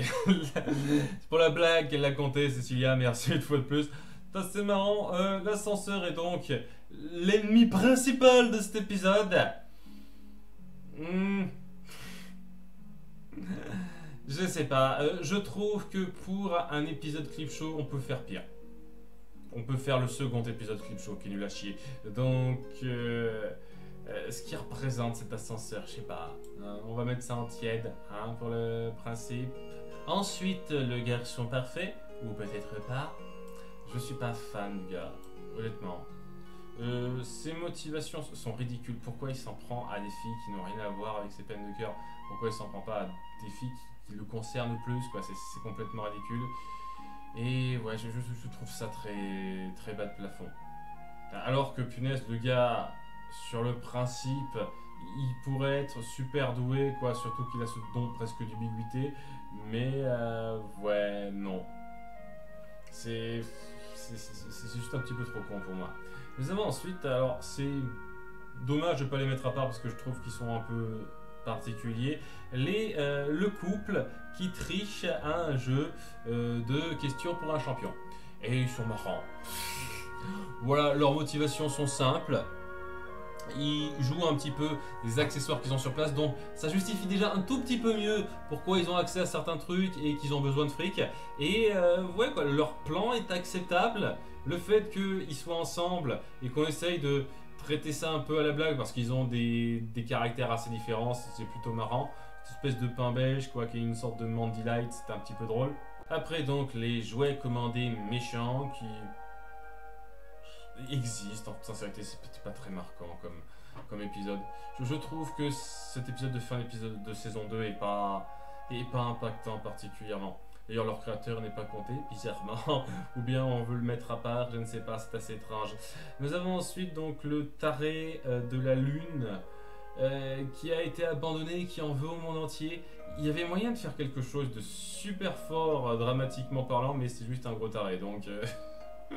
Je sais pas, je suis même un peu mitigé parce que si ça avait été juste un gros taré comme ça, il aurait pu être un peu fun, mais tel quel je trouve que vous gérez pas suffisamment, donc je vais me mettre en mitigé. Nous avons ensuite le monsieur loyal du cirque de la peur. Son style est plutôt cool, honnêtement. Et cette espèce de besoin de transformer les gens en monstres comme lui, ça passe vaguement. Je trouve que ça manque de finalité en fait. Donc, je sais pas, j'hésite.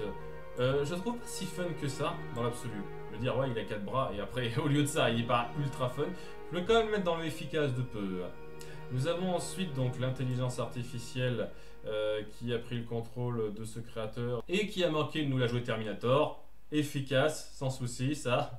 Vraiment, je trouve que la menace qu'il met en place a son importance. Nous avons ensuite cette autre méchante liée à l'espace que je trouve fun. Je la trouve fun, vraiment. Elle a ce côté, ah, moi je suis un astronome. Alors pourquoi on m'a pas accepté pour un lancement dans l'espace? C'est un peu con, et elle a ses petits délires personnels, elle est drôle, elle est fun. Après, lui, si je me souviens bien, c'est le taré du café, c'est ça. C'est difficile de tous les avoir par cœur, hein, je ne cache pas. Le taré du café qui a créé donc cette espèce de substance qui engloutit les gens et qui les hypnotise. C'était bizarre. Je sais pas. Dans l'absolu, je pense que j'aurais trouvé fun si c'était une autre configuration, si on avait un petit peu mieux exploité. Je trouve que c'est limite un peu tiède pour moi. On va plutôt dire mitigé. Il essaie de fun par moment et d'autres moments il est un peu chiant. Après nous avons Disco Dev ou Boogie Gus selon votre interprétation. Beaucoup de gens l'aiment bien, le trouvent fun. Je sais pas, moi je le trouve un peu relou en fait. Honnêtement. Ouais, j'ai même envie de dire ouais, tiède quoi. C'est même pas tiède. Je le trouve assez lourd dans son délire et il me fait pas marrer souvent. Alors après, il sait être efficace par moment. C'est pour ça que enfin, je vais mettre en mitigé aussi quoi, parce que voilà, ses inventions sont quand même assez cool et il crée des conflits qui sont pas mal à partir de ces inventions là. Mais lui-même, ouais, son délire afro disco.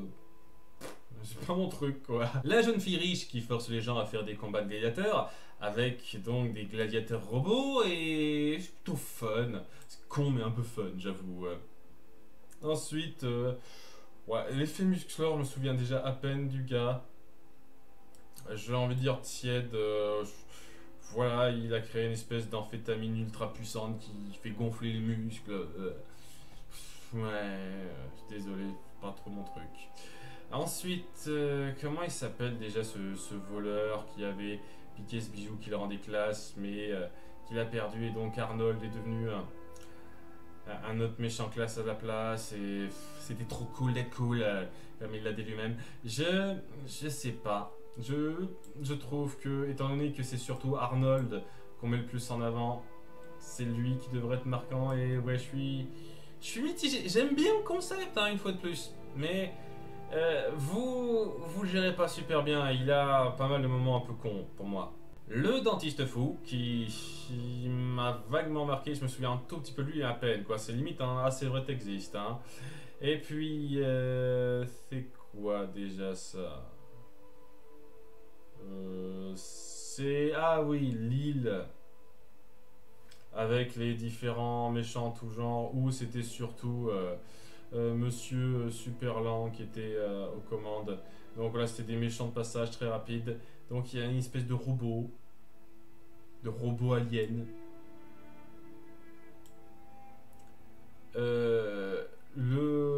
Cette espèce de bestiole prédateur truc-muche bizarroïde. Et lui, je me souviens à peine de son truc, quoi. Il était là histoire d'être là, l'espèce de chirurgien délirant. Je sais pas. En toute sincérité, ils sont pas très marquants. C'est des persos de secondaires qui apparaissent rapidement, quoi. Ensuite, il y a la directrice de colo qui veut piquer les talents des autres. Je la trouve pas ultra hilarante, mais globalement efficace. Ouais, efficace dans ce qu'elle fait. Même si, une fois de plus, son efficacité repose en grande partie sur l'idiotie des autres. Mais bon, on est habitué. Et ensuite, donc vient Dark Gladys, et je sais plus comment il s'appelle, le méchant qui a servi de base pour son programme, ce qui est complètement con, une fois de plus. C'était pas du tout prévu comme ça, que ça se sentait vraiment, et c'est pour ça que j'ai un peu de mal, hein. En toute sincérité, je suis pas fan de... Le concept d'avoir une Gladys possédée et qui fait le mal, moi j'ai absolument rien contre, je trouve ça plutôt cool. La façon dont vous l'amenez, pas des masses. Et lui aussi, je le trouve... je le trouve pas fameux. Je trouve que si on l'avait davantage appuyé, ça aurait été cool, mais étant donné que c'est juste le gros méchant qui veut faire des trucs de gros méchant, avec son petit délire perso qui va pas très loin, honnêtement, ça repose trop sur du n'importe quoi leur truc. Après, donc nous avons Clover possédé, hein, Clover un petit peu transformé, qui est en toute sincérité plus efficace que la Clover habituelle. Et tu te dis, ouais, elle a raison à certains points, Géraldine, de faire ça, hein, efficace, comme pour Géraldine, c'est efficace, c'est un point efficace de l'histoire, de faire d'elle une espionne super forte qui règle tous les problèmes, mais qui en bout du compte n'est là que pour supplanter le Whoop. L'idée était bonne, très bonne. Vient ensuite notre pilote d'avion fanade star. Il est fun, un peu ridicule dans sa façon d'être, mais fun, j'avoue, hein, il passe très bien et la plupart de ses interventions savent avoir le côté amusant qu'il faut. Ensuite, nous avons donc le fou des cafards qui veut faire d'Alex sa chérie, sa reine. Je sais pas. Il est un peu marquant visuellement. Je trouve que... Je trouve qu'il y a un petit manque de quelque chose pour être dans efficace ou fun, quoi. Hein. Je trouve pas ultra fun déjà. Le petit délire sur son comportement d'insecte, sans plus. Efficace, pas exactement. Je vais être un peu mitigé, quoi. Alors, c'est qui ce con? Ah oui, c'est le paparazzi qui force les gens à dire la vérité. Le concept est tout à fait acceptable. Je trouve pas fun ou ultra efficace en toute sincérité, hein, je vais le mettre en mitigé. Mais ouais, je sais pas, il manque un petit truc. Donc mitigé, tiède, plutôt tiède, ouais. Ça manque d'aspect marquant. Nous avons ensuite... je le trouve chiant, lui. En toute sincérité, je trouve que la gestion de son rôle dans le fait qu'il contrôle Jerry, c'est un des moments où Jerry est con au passage, et ce qui ne sert pas à grand chose au passage, pour vouloir en fait remettre la Terre en forme de Pangée, et déjà ridicule, mais à côté de ça, vous le rendez tellement basique dans le caractère en fait. Et c'est ça le truc, il manque cette folie pour le rendre fun, et en même temps, s'il doit être quelqu'un d'un peu plus sérieux, il manque de retenue ou de réflexion pour être efficace. Je le trouve chiant personnellement. Donc ensuite, Myrna, intéressante comme personnage. Intéressante dans le fait qu'elle a de la bouteille au sein du Hoop et que le moment où elle essaye quelque chose contre Jerry, ça aurait été un peu plus fort de garder un petit peu le suspense là-dessus, mais vous êtes nuls à ça dans Totally Spice. Normalement, on ne devrait pas trouver ça automatiquement louche parce que elle a montré qu'elle était plutôt gentille la première fois qu'on l'a vue, quoi. Elle était relativement de leur côté. Mais là, elle montre un petit peu ses crocs parce que depuis le début, elle avait certaines ambitions. Le problème, c'est que voilà, elle fait partie des Nulos. Elle est grandement rabaissée à ce moment-là. Hein. Une fois qu'on la voit davantage à partir des Nulos, ouais, ça perd pas mal, quoi. C'est dommage. Bref, nous avons donc une espèce de d'entité basique qui, en toute sincérité, n'est pas très marquante telle qu'elle. Je trouve que l'ambiance horrifique qu'il crée, ça va, mais lui, très tiède, honnêtement. Après, tout ça, bon. La directrice de gym qui s'est faite lourder parce qu'elle faisait n'importe quoi avec ses élèves et donc qui prend sa revanche en contrôlant ses anciens élèves. Donc c'est cool d'avoir un tout petit peu mis en place ça. Je ne suis pas sûr que ça a été particulièrement prévu à la base, mais elle fait très bien le job. Elle est plutôt fun. Je la considère plus dans le fun que dans l'efficace, même si elle est un peu efficace, mais elle est plus marrante qu'efficace. Et ensuite, ouais, c'est vrai, t'existes. Je me souviens vaguement de son délire. Je veux devenir intelligent, mais sans faire exprès, j'ai créé un rayon qui rend stupide. Voilà. Ça allait pas plus loin que ça va pas grandement marquer. Après ça, on a Dean dans son rôle. J'aime bien le petit détail que Cécilia a mis. C'est cool, alors, ces petits trucs-là. Et ouais, c'est un méchant sans en être un. Disons juste que sur le principe, cette approche du personnage était chiante. Parce que c'était mal géré. Et ça m'a un petit peu énervé, quoi, dans la façon pas amenée que vous aviez de faire en sorte que Terence le croie, que lui dire en fait j'aime bien du côté des méchants. C'était tellement rapide. Je vais pas mettre ça en chiant parce que ce serait un peu exagéré, mais voilà. Bien, donc ensuite, Terence. Sur le concept de quoi être le plus grand méchant de la série, voilà, le frère de Jerry qui a une dent contre lui, qui veut tout faire pour le faire tomber et contrôler le monde à un certain degré, quoi, c'est Némésis numéro 1 qu'on verrait pour le Hoop. Et le fait qu'il ait créé un groupe de super méchants à contrôler, à gérer, tu te dis mais ça va de soi, ça coule de source. Et pourtant, ça ne passe pas des masses.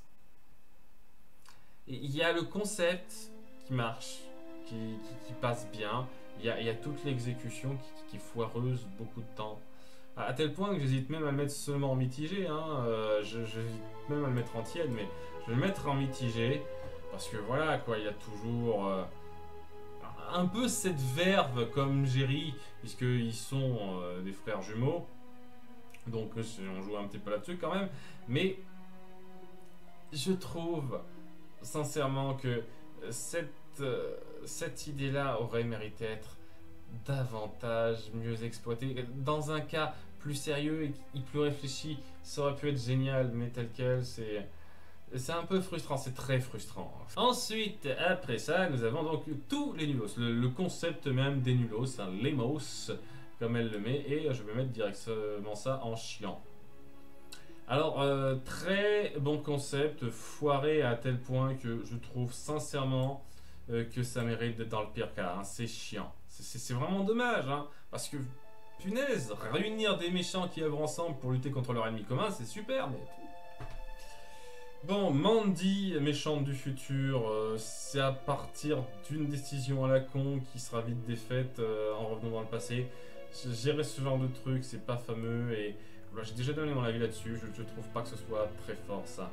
Nous avons ensuite les dirigeants de la ville paisible où on doit contrôler les autres et honnêtement, ils sont pas très marquants en soi. C'est le concept qui passe un petit peu, mais tel quel, j'ai déjà un petit peu de mal, quoi. Je les vois ensemble avec la lumière derrière eux, je vois un peu le concept, le contexte, mais au lieu de ça. Le taré au pingouin, je sais pas, son délire n'est pas passé pour moi. Hein. Peut-être parce que j'ai pas fait la critique de cet épisode, mais ouais, son délire n'est pas passé pour moi. Hein. Il était un peu trop con.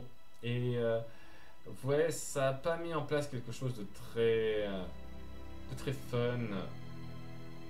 Il y a un moment donné, quand c'est juste ridicule, ça arrive pas à avoir la capacité d'être fun. Et c'est clairement ce qu'on a là. Ah, si ça avait été que le premier épisode d'apparition, il aurait été en fun plus. Je le dis sincèrement, hein, il était super marrant et ses petits délires, son jeu était vraiment bon, quoi. Et il y a eu la période de triple épisode retour qui était discutable, hein, vraiment discutable. Mais j'ai un peu envie de dire que c'est pas totalement de sa faute, quoi. C'est la faute de l'écriture autour de lui et je trouve pas que ça ait gâché son caractère totalement. C'est pour ça que je vais le baisser d'un cran, je vais le mettre en fun au lieu d'en fun plus. Mais rien que pour le premier épisode où il apparaît, le délire qu'il crée autour de Sam et Alex, c'était super marrant ça.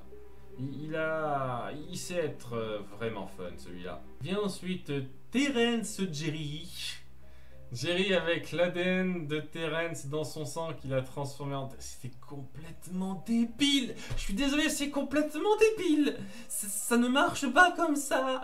Ça marche pas comme ça sur tellement de points. C'est ça qui fout en l'air cet épisode parce que vous auriez juste pu dire hey, j'ai créé un espèce de substance qui rend méchant. Et je dirais ok, cool. Mais non, ADN de Terence. Allez vous faire foutre. Donc ouais, le concept en lui-même aurait pu être un peu marrant, mais la base, non, c'est trop con, quoi. Alors, le taré aux ongles, je trouve plutôt efficace dans l'absolu. Lorsqu'on le voit un peu contrôler les filles qu'il a pris sous son contrôle, donc il y a ce côté très peur chez elle parce qu'elle ne contrôle pas leurs mouvements et c'est assez intense ça. Bon, sur la fin malheureusement c'est un peu ridicule mais je mettrais plutôt en méchant efficace personnellement. Bien, nous avons Poison Ivy Beast. Fun, première fois fun, avec son accent aussi Vanderplut qui montre qu'elle est notre pays. Je sais pas, je pense que sa deuxième apparition où elle est pas aussi bien exploitée qu'elle le pourrait, baisse un tout petit peu mais ça vaut un fun. Après nous avons donc la richissime qui veut arrêter, kidnapper tous les plus riches qu'elle pour être la plus riche. C'est un peu ridicule, son espèce de délire autour de son chien est marrant. C'est une fun elle aussi, elle est fun. Nous avons ensuite le vendeur de glace, c'est ça le vendeur de glace. Je sais pas, tiède ou c'est vrai t'existes. Il me marque un tout petit peu juste pour le délire que c'est un vendeur de glace qui se plaint quoi, donc c'est un peu original ça, donc je mettrai tiède quoi. Alors elle, la chirurgienne plastique magique qui peut changer l'expression de ses top modèles en leur foutant un spray sur la gueule, c'est très magique hein, et ouais, elle est plutôt fun. Ce qui est surtout fun c'est évidemment Sam et Alex lorsqu'elles sont prises là-dedans, mais vraiment fun. Ensuite, lui, l'ennemi trop craquant, qui... Je le trouve tellement classique, en fait, pour du Totally Spice. C'est comme si on avait une espèce de sous-Arsène Lupin, suffisamment efficace, mais qui se mélangeait super mal au ton de la série, en ce qui me concerne. Donc je sais pas, je suis un peu entre tiède et efficace. Je vais être mitigé autour de lui quoi. Je veux dire, je peux pas dire qu'il est pas efficace, mais en même temps, je sais pas, il y a un truc qui passe pas des masses chez moi pour lui. Nous avons donc la coach de foot qui veut contrôler les footballeuses de Beverly Hills parce que c'est toujours, il faut toujours que ça tombe comme par hasard sur nos héroïnes. Ça va, sans plus. Je le trouve pas particulièrement marrant, je le trouve pas ultra efficace. un peu tiède, quoi. Nous avons ensuite le Mondigang transformé par cet agent génétique qui rend méchant. Elles sont fun à un certain degré. C'est elles qui sauvent un tout petit peu le triple épisode. Je les ai mises là, donc voilà. Donc je les mets là. Voilà, c'est Mandy et son gang qui sont fidèles à elles-mêmes tout en étant méchantes tout d'un coup. Donc ça va. Oui, d'ailleurs, c'est assez dingue, mais... oh, elle en a oublié un. Ah, Cécilia. T'as pas mis le savant fou qui a créé ça, qui, dans un sens, est pas super marquant. Je crois que je l'aurais mis dans la catégorie en tiède où c'est vrai t'existes, hein, dans un sens. Donc c'est pas la fin du monde. Ça va ensuite. Le cultivateur d'OGM qui transforme les gens en légumes, c'est très particulier quand même, hein. J'avoue, cet épisode était très particulier. Donc, le végétalisme, quand va-t-il trop loin? C'était marrant ça. Le gars en lui-même, je sais pas si je le trouve fun en soi. Mais ouais, c'est délire avec ces machines et tout. Il y a un côté marrant qui passe bien. Après, nous avons, oui, le boys band, le chef de boys band, qui veut faire sa carrière solo en forçant les siens à ne plus être là. Et en faisant, quand j'y pense, un coup monté plutôt recherché pour celles qui sont venues le sauver, alors qu'il n'était pas censé le savoir, ça. Mais bon, ouais, je sais pas, il est un peu fun, De justesse, je le mets dans le fun, lui. Après, ça c'est quoi? C'est le professeur. Ah non, en fait, il est là. Il y a eu une petite confusion, c'est pas grave, donc le professeur, il est en... C'est vrai, t'existes, comme je l'ai dit. Ok, il y a une petite confusion dans l'ordre, mais 3 fois rien. Bon. Après, la saison 5, on commence enfin à être sur la fin. C'était un petit peu long, hein, cette partie-là. Hein. Je m'en doutais un petit peu. Donc, sur le concept, il est intéressant. Je trouve que dans l'exécution, la mentalité qu'il met en place, ça vole vraiment pas au tiède. Hein. Après, nous avons... Elle est un peu marrante dans l'absolu, mais... C'est juste que ces motivations n'ont aucun sens. Et ça met en place des trucs un peu trop gros pour moi. Donc c'est du comme par hasard aussi. C'est ça qui me mitige un petit peu. Je pense que je la trouverais fun dans d'autres circonstances. Après, lui, je le trouve chiant. Vraiment. C'est un espèce d'espion à la main qui essaye de manipuler nos héroïnes. Nos héroïnes sont stupides. Et en toute sincérité, ses motivations, ce qu'il veut faire, j'en ai tellement rien à foutre. Je me souviens à peine de ce qu'il veut faire exactement.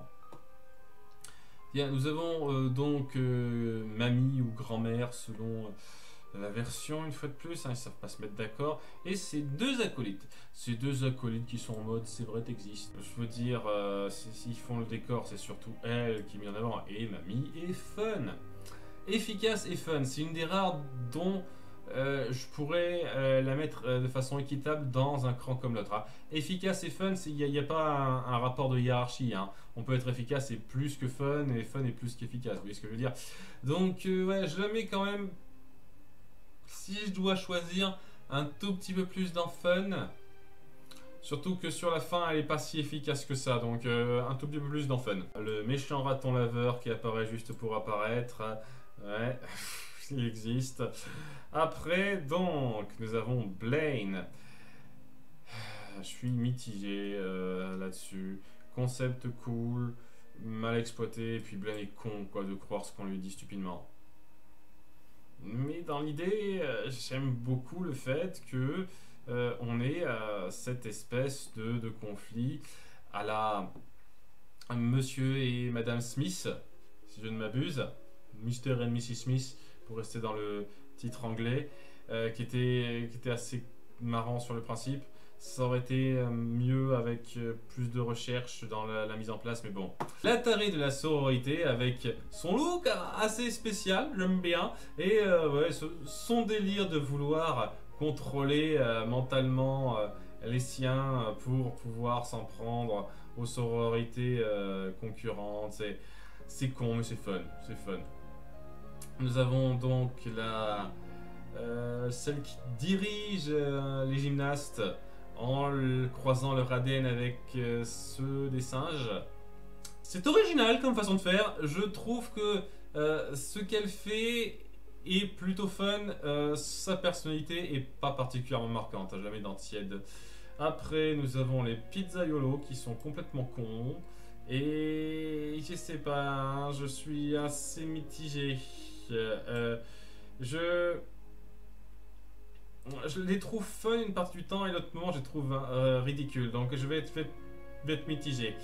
Après, nous avons le créateur de mode qui est vraiment à fond dans la piraterie. C'est toujours bizarre pour moi. Hein.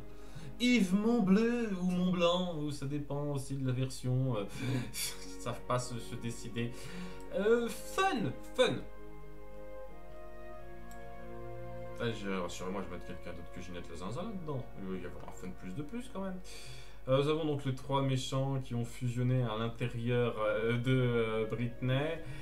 C'est dommage parce que je trouve que pour certains d'entre eux, pas tous, hein, le récurreur, là, le spécialiste du ballet, pas vraiment, mais pour certains d'entre eux, il y avait moyen de faire quelque chose de pas trop mal. Mais en même temps, c'est aussi plus des méchants rejetés de Marvel ou de DC, quoi. Donc, très tiède là-dessus. Hein. Après, le super gars à l'accent brésilien, c'est plutôt une sorte de parodie d'accent brésilien, d'après ce qu'on m'a dit, que je ne sais toujours pas faire. Fun. Le problème de cet épisode vient pas tellement de lui que de tout le reste, mais il est fun lui. Après nous avons l'espèce de Yeti à la con qui a des motivations sans intérêt. Je le trouve chiant, sincèrement je le trouve chiant comme méchant. Et le fait de vouloir transformer les gens en Yeti, c'est... Ouais. Sushi Bob. Alors, je vais pas aller jusqu'à ce stade-là, quoi. Il a un accent ridicule, donc c'est drôle.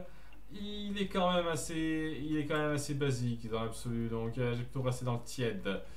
Ensuite, c'est le grand méchant des basses-cours, le plus grand ennemi que nos héroïnes aient jamais affronté.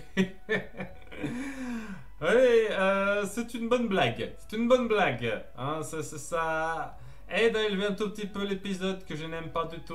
Le fait est que bon, il est un petit peu trop... il est un peu trop peu présent pour aller plus loin que ça. Hein. Ensuite, nous avons... c'est un peu difficile à dire. J'imagine qu'il faut voir ça comme la Sam de l'épisode que j'aime le plus dans cette série. Où on croit que c'est une contre-espionne, que c'est un agent double, alors qu'en fait c'est un agent double mais dans le bon sens. Voilà. Ouais, je trouve que c'est horripilant. C'est vraiment horripilant ce principe-là. Lui... Je suis un petit peu marré sur son costume, mais au-delà de ça, je trouve pas qu'il soit si génial que ça. Le combat des mascottes est un petit peu marrant, mais au-delà de ça... J'ai un peu de mal. Son petit délire de surjeu est assez marrant. Mais à côté, c'est la façon dont il met en place pas mal de ces trucs qui est un peu grosse et pas satisfaisante, même d'un point de vue humoristique. Donc, ouais, je suis un peu mitigé. Il aurait pu être dans le fun, mais pas tout à fait. Après, nous avons super truc muche, le pourfendeur de voiture. Ah, j'ai pris des espèces de super stéroïdes magiques que j'ai inventé de mon cul et ça me rend complètement dans mes désirs. Ok, et mes désirs, c'est de casser des voitures. C'est super pour toi. Je trouve ça un peu con. Je restais dans le tiède quand même parce qu'il me marquait un tout petit peu. Et puis lui, alors c'est même pas tant le fait qu'il est chiant. Je pense que de tous les méchants jamais créés, c'est le pire. Hein, Virgile modifié parce que punaise, insupportable du début à la fin. Et le fait qu'il soit récompensé après ça, je vous jure, c'est... Nous avons donc, elle, Seigneur Amidon, c'est ça, Amidon. Hein, pas super marquant pour moi, en toute sincérité. Je le trouve pas ultra fun. Bon, il a toujours son accent, mais son accent, je trouve que c'était pas un stade très très drôle et son délire aurait pu être sympathique si on s'était vraiment centré un peu sur lui, mais c'est juste un peu secondaire au fait que la méchante centrale de cet épisode, c'est Clover. Hein.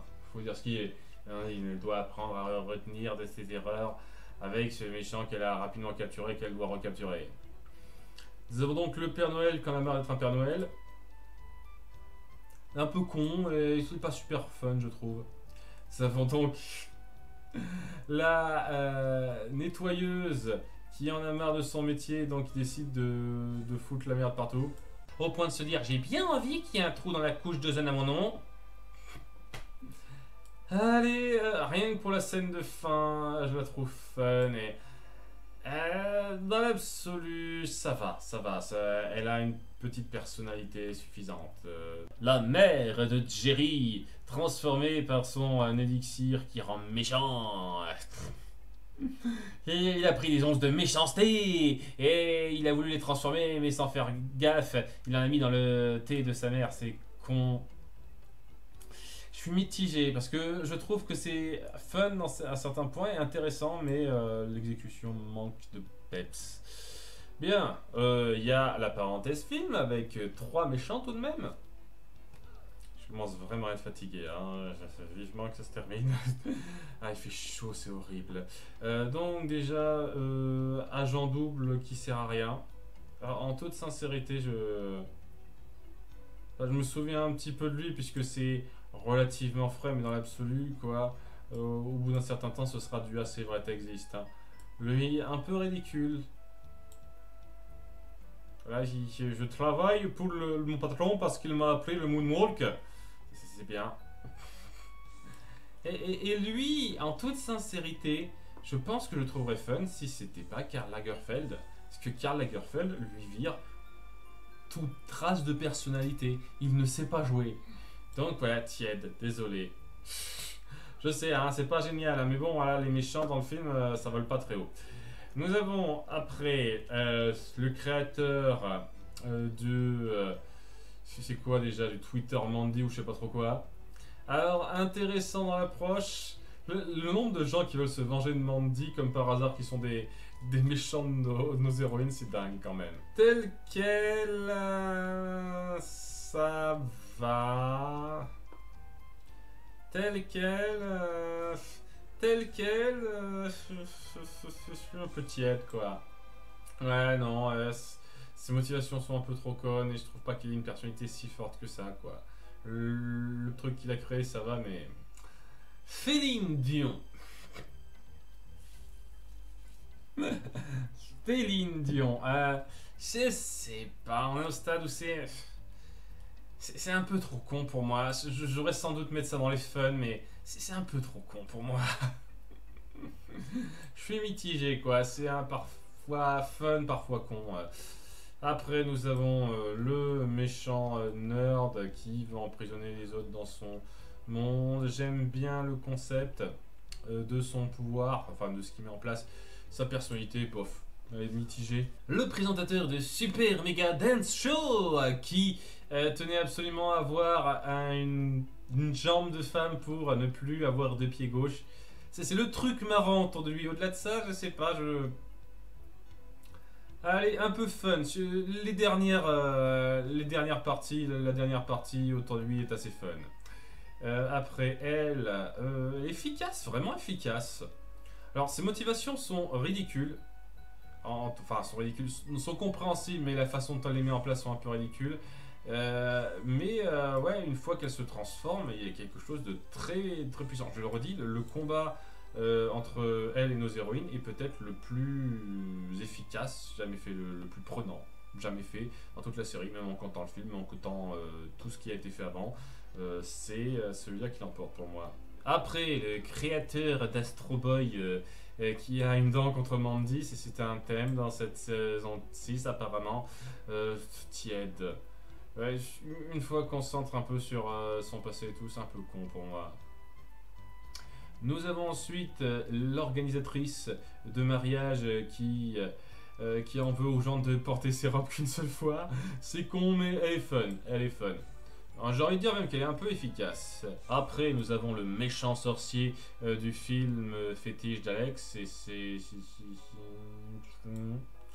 toute sincérité, un peu tiède par rapport à d'habitude. Je ne vais pas dire grand chose. Là, je commence un petit peu à être fatigué, hein, je vous cache pas. Hein. Il y a le créateur de Robot Chien qui voulait se la péter pour gagner un concours canin. Le chien qui prend vie. Alors, j'aurais presque envie de dire c'est efficace, mais le peu qu'on le voit en toute sincérité, je vais rester tiède hein, au-dessus, autour de ça. Mitigé, mitigé. Voilà, j'aime bien la menace qu'il représente pendant un petit moment. Il se fait avoir un peu facilement à la fin et il est là très vite quoi. 7 ou 7 Toyman. Alors, ce serait pas, d'après ce que j'ai lu en commentaire, d'après une fiche Wikipédia faite par je ne sais qui, donc pas sûr que ça ait beaucoup de poids, ce serait pas les mêmes personnages.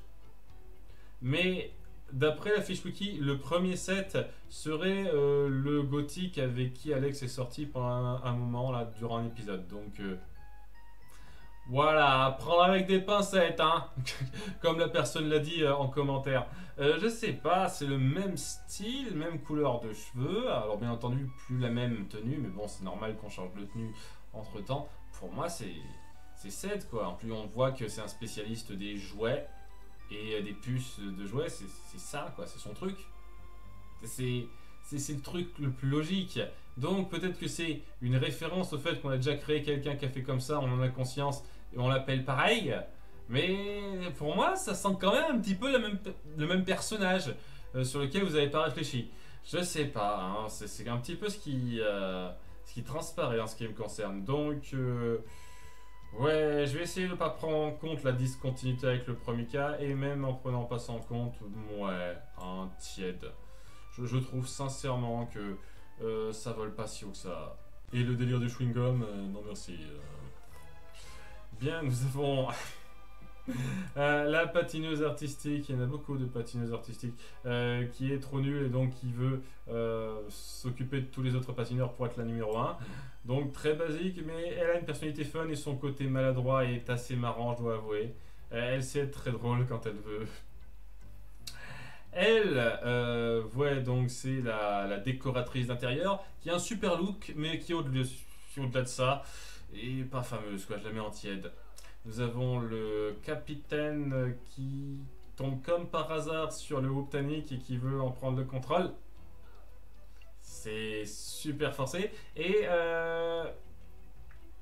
je sais pas, je suis tiède là aussi. Il est pas non plus chiant à 100% et je me souviens un peu de lui, mais bon, c'est un petit peu normal quoi. Ensuite, nous avons le premier gros méchant scorpion qui sort de nulle part.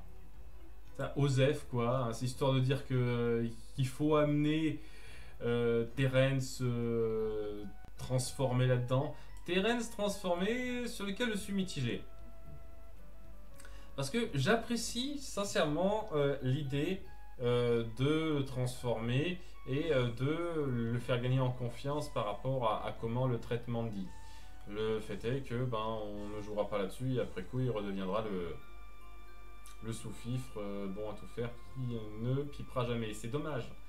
Et ouais quoi. Au-delà de ça, je trouve que c'est un peu mieux que ce qu'on a fait autour d'Arnold et largement mieux que ce qu'on a fait autour de Virgile, largement mieux que ça, mais on aurait pu faire mieux, hein. Ça aurait pu être plus satisfaisant dans l'absolu.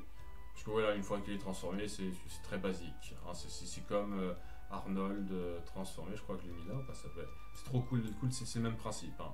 Alors, le vieux skater Decati qui veut revivre sa gloire, déjà vu, déjà fait avant, en toute sincérité, c'est pas plus marquant que ça. C'est le même principe que, je sais pas où je l'ai mis d'ailleurs, le surfeur, c'est la même chose que le surfeur de la saison 2 ou 3, donc nous avons Bosette, je l'adore. Non mais sincèrement je l'adore Bosette. Elle est marrante dans toutes ses interventions, même si elle apparaît pas énormément, chaque fois qu'elle est présente à l'écran, j'adore ça. Ça sait respecter le côté farfelue des clowns, même si c'est une méchante, sans tourner ça au cas de oh mon dieu c'est horrible, ayez peur de ça quoi. Et ça fait plaisir, donc même si on en fait une méchante, j'apprécie le fait qu'on rende un tout petit peu hommage au métier de clown qui a une certaine valeur. Donc oui, j'aime beaucoup ça, c'est un peu très similaire au Roi du Mime qui aurait été en Fun Plus s'il n'avait pas eu son deuxième épisode, enfin son deuxième triple épisode, vaguement, ça aurait été la même. Après, nous avons la tarée de l'espace, presque en Fun Plus, celle-là, bon allez, j'ai parlé tout à fait là, mais ultra fun. Stupide, mais super fun. Son délire et le fait qu'elle comprenne rien à l'espace, c'est con, hein, c'est complètement con et ce n'est pas une excuse. Mais ouais quoi, elle a une pêche, un peps qui marche très bien quoi. Nous avons Poison Ivy Terre, que j'hésite à mettre en fun. Parce que voilà, le problème avec ça, c'est que vous reprenez encore un personnage, que je veux dire, déjà qu'elle, c'était un peu un copier-coller, elle, c'est un copier-coller d'un copier-coller, quoi. Il y a un moment donné, c'est un peu bizarre. Et en plus, elle, au moins, elle se démarquait un tout petit peu de Poison Ivy. Elle, c'est Poison Ivy, quoi, c'est totalement ça. Néanmoins, je peux pas m'empêcher de la trouver fun. Voilà, c'est son délire avec les plantes, sa façon de parler, c'est fun. Donc, c'est fun de justesse, on va dire que c'est fun de justesse. Même si c'est un peu dur à copier. Après, nous avons donc Marco Lumière version télé-réalité. Ouais, pas aussi marquant personnellement. Nous avons Fangirl. Très, très recherché une fois de plus, néanmoins fun. Elle est très fun, elle est très marrante. Après, nous avons pour terminer le méchant. J'ai oublié le nom, punaise, parce que je le trouve pas marquant en fait. Il est basique, je trouve basique. C'est un méchant d'épisode lambda qu'on a étiré sur 2 épisodes, et ce qui le rend encore moins notable en fait. Parce qu'on étire un truc qui est pas marquant, donc ça devient encore moins marquant. Bon, c'est sans compter. Et le filet, le plus grand méchant de nos héroïnes, le plus efficace, le numéro 1 d'efficacité, hein, y a pas de souci. Hein. Ça marche tellement bien. Merci pour la blague, ça fait toujours marrer ça. Donc, oui, vous avez le topo de ce que je pense des méchants en règle générale. Oui, c'est assez disparate. Hein. Dès lors que je suis un peu... Ouais, il y en a trop, hein, ça passera pas. Hein. Trop petit, hein. À partir de là, c'est un peu trop petit, hein, je me doute. Il y a beaucoup de fun et d'efficace. Quand c'est mitigé, ça veut dire qu'il y a quand même du bien à en tirer, quoi. Hein, qu'on soit bien d'accord. Et à partir de là, ouais... C'est comme vous voyez, mitigé. Hein. Des fois, ça peut être très réussi dans les faits. Des fois, ça peut être un peu au revoir. C'est ce qu'il faut retenir pour moi. Et voilà, n'hésitez pas à faire partager un petit peu ce que vous pensez de ces différents méchants. Vous pouvez trouver d'autres façons de les lister plus marrantes que celles que j'ai faites. À vous de voir. Mais ouais, il y a une belle galerie là, une belle galerie. Et j'ose espérer que ça vous aura plu. Alors, je vous fais d'abord un rappel très vite du classement que les autres personnages ont. Des personnages plus réguliers, plus notables. Et voilà donc comment je classe les différents méchants. Il y a une belle flopée, hein. Ça a été beaucoup plus long que prévu. J'ose espérer que cette vidéo vous aura plu. Je vous remercie d'avoir suivi. On se reverra, je ne sais trop quand, pour reparler de Totally Spice. Bye!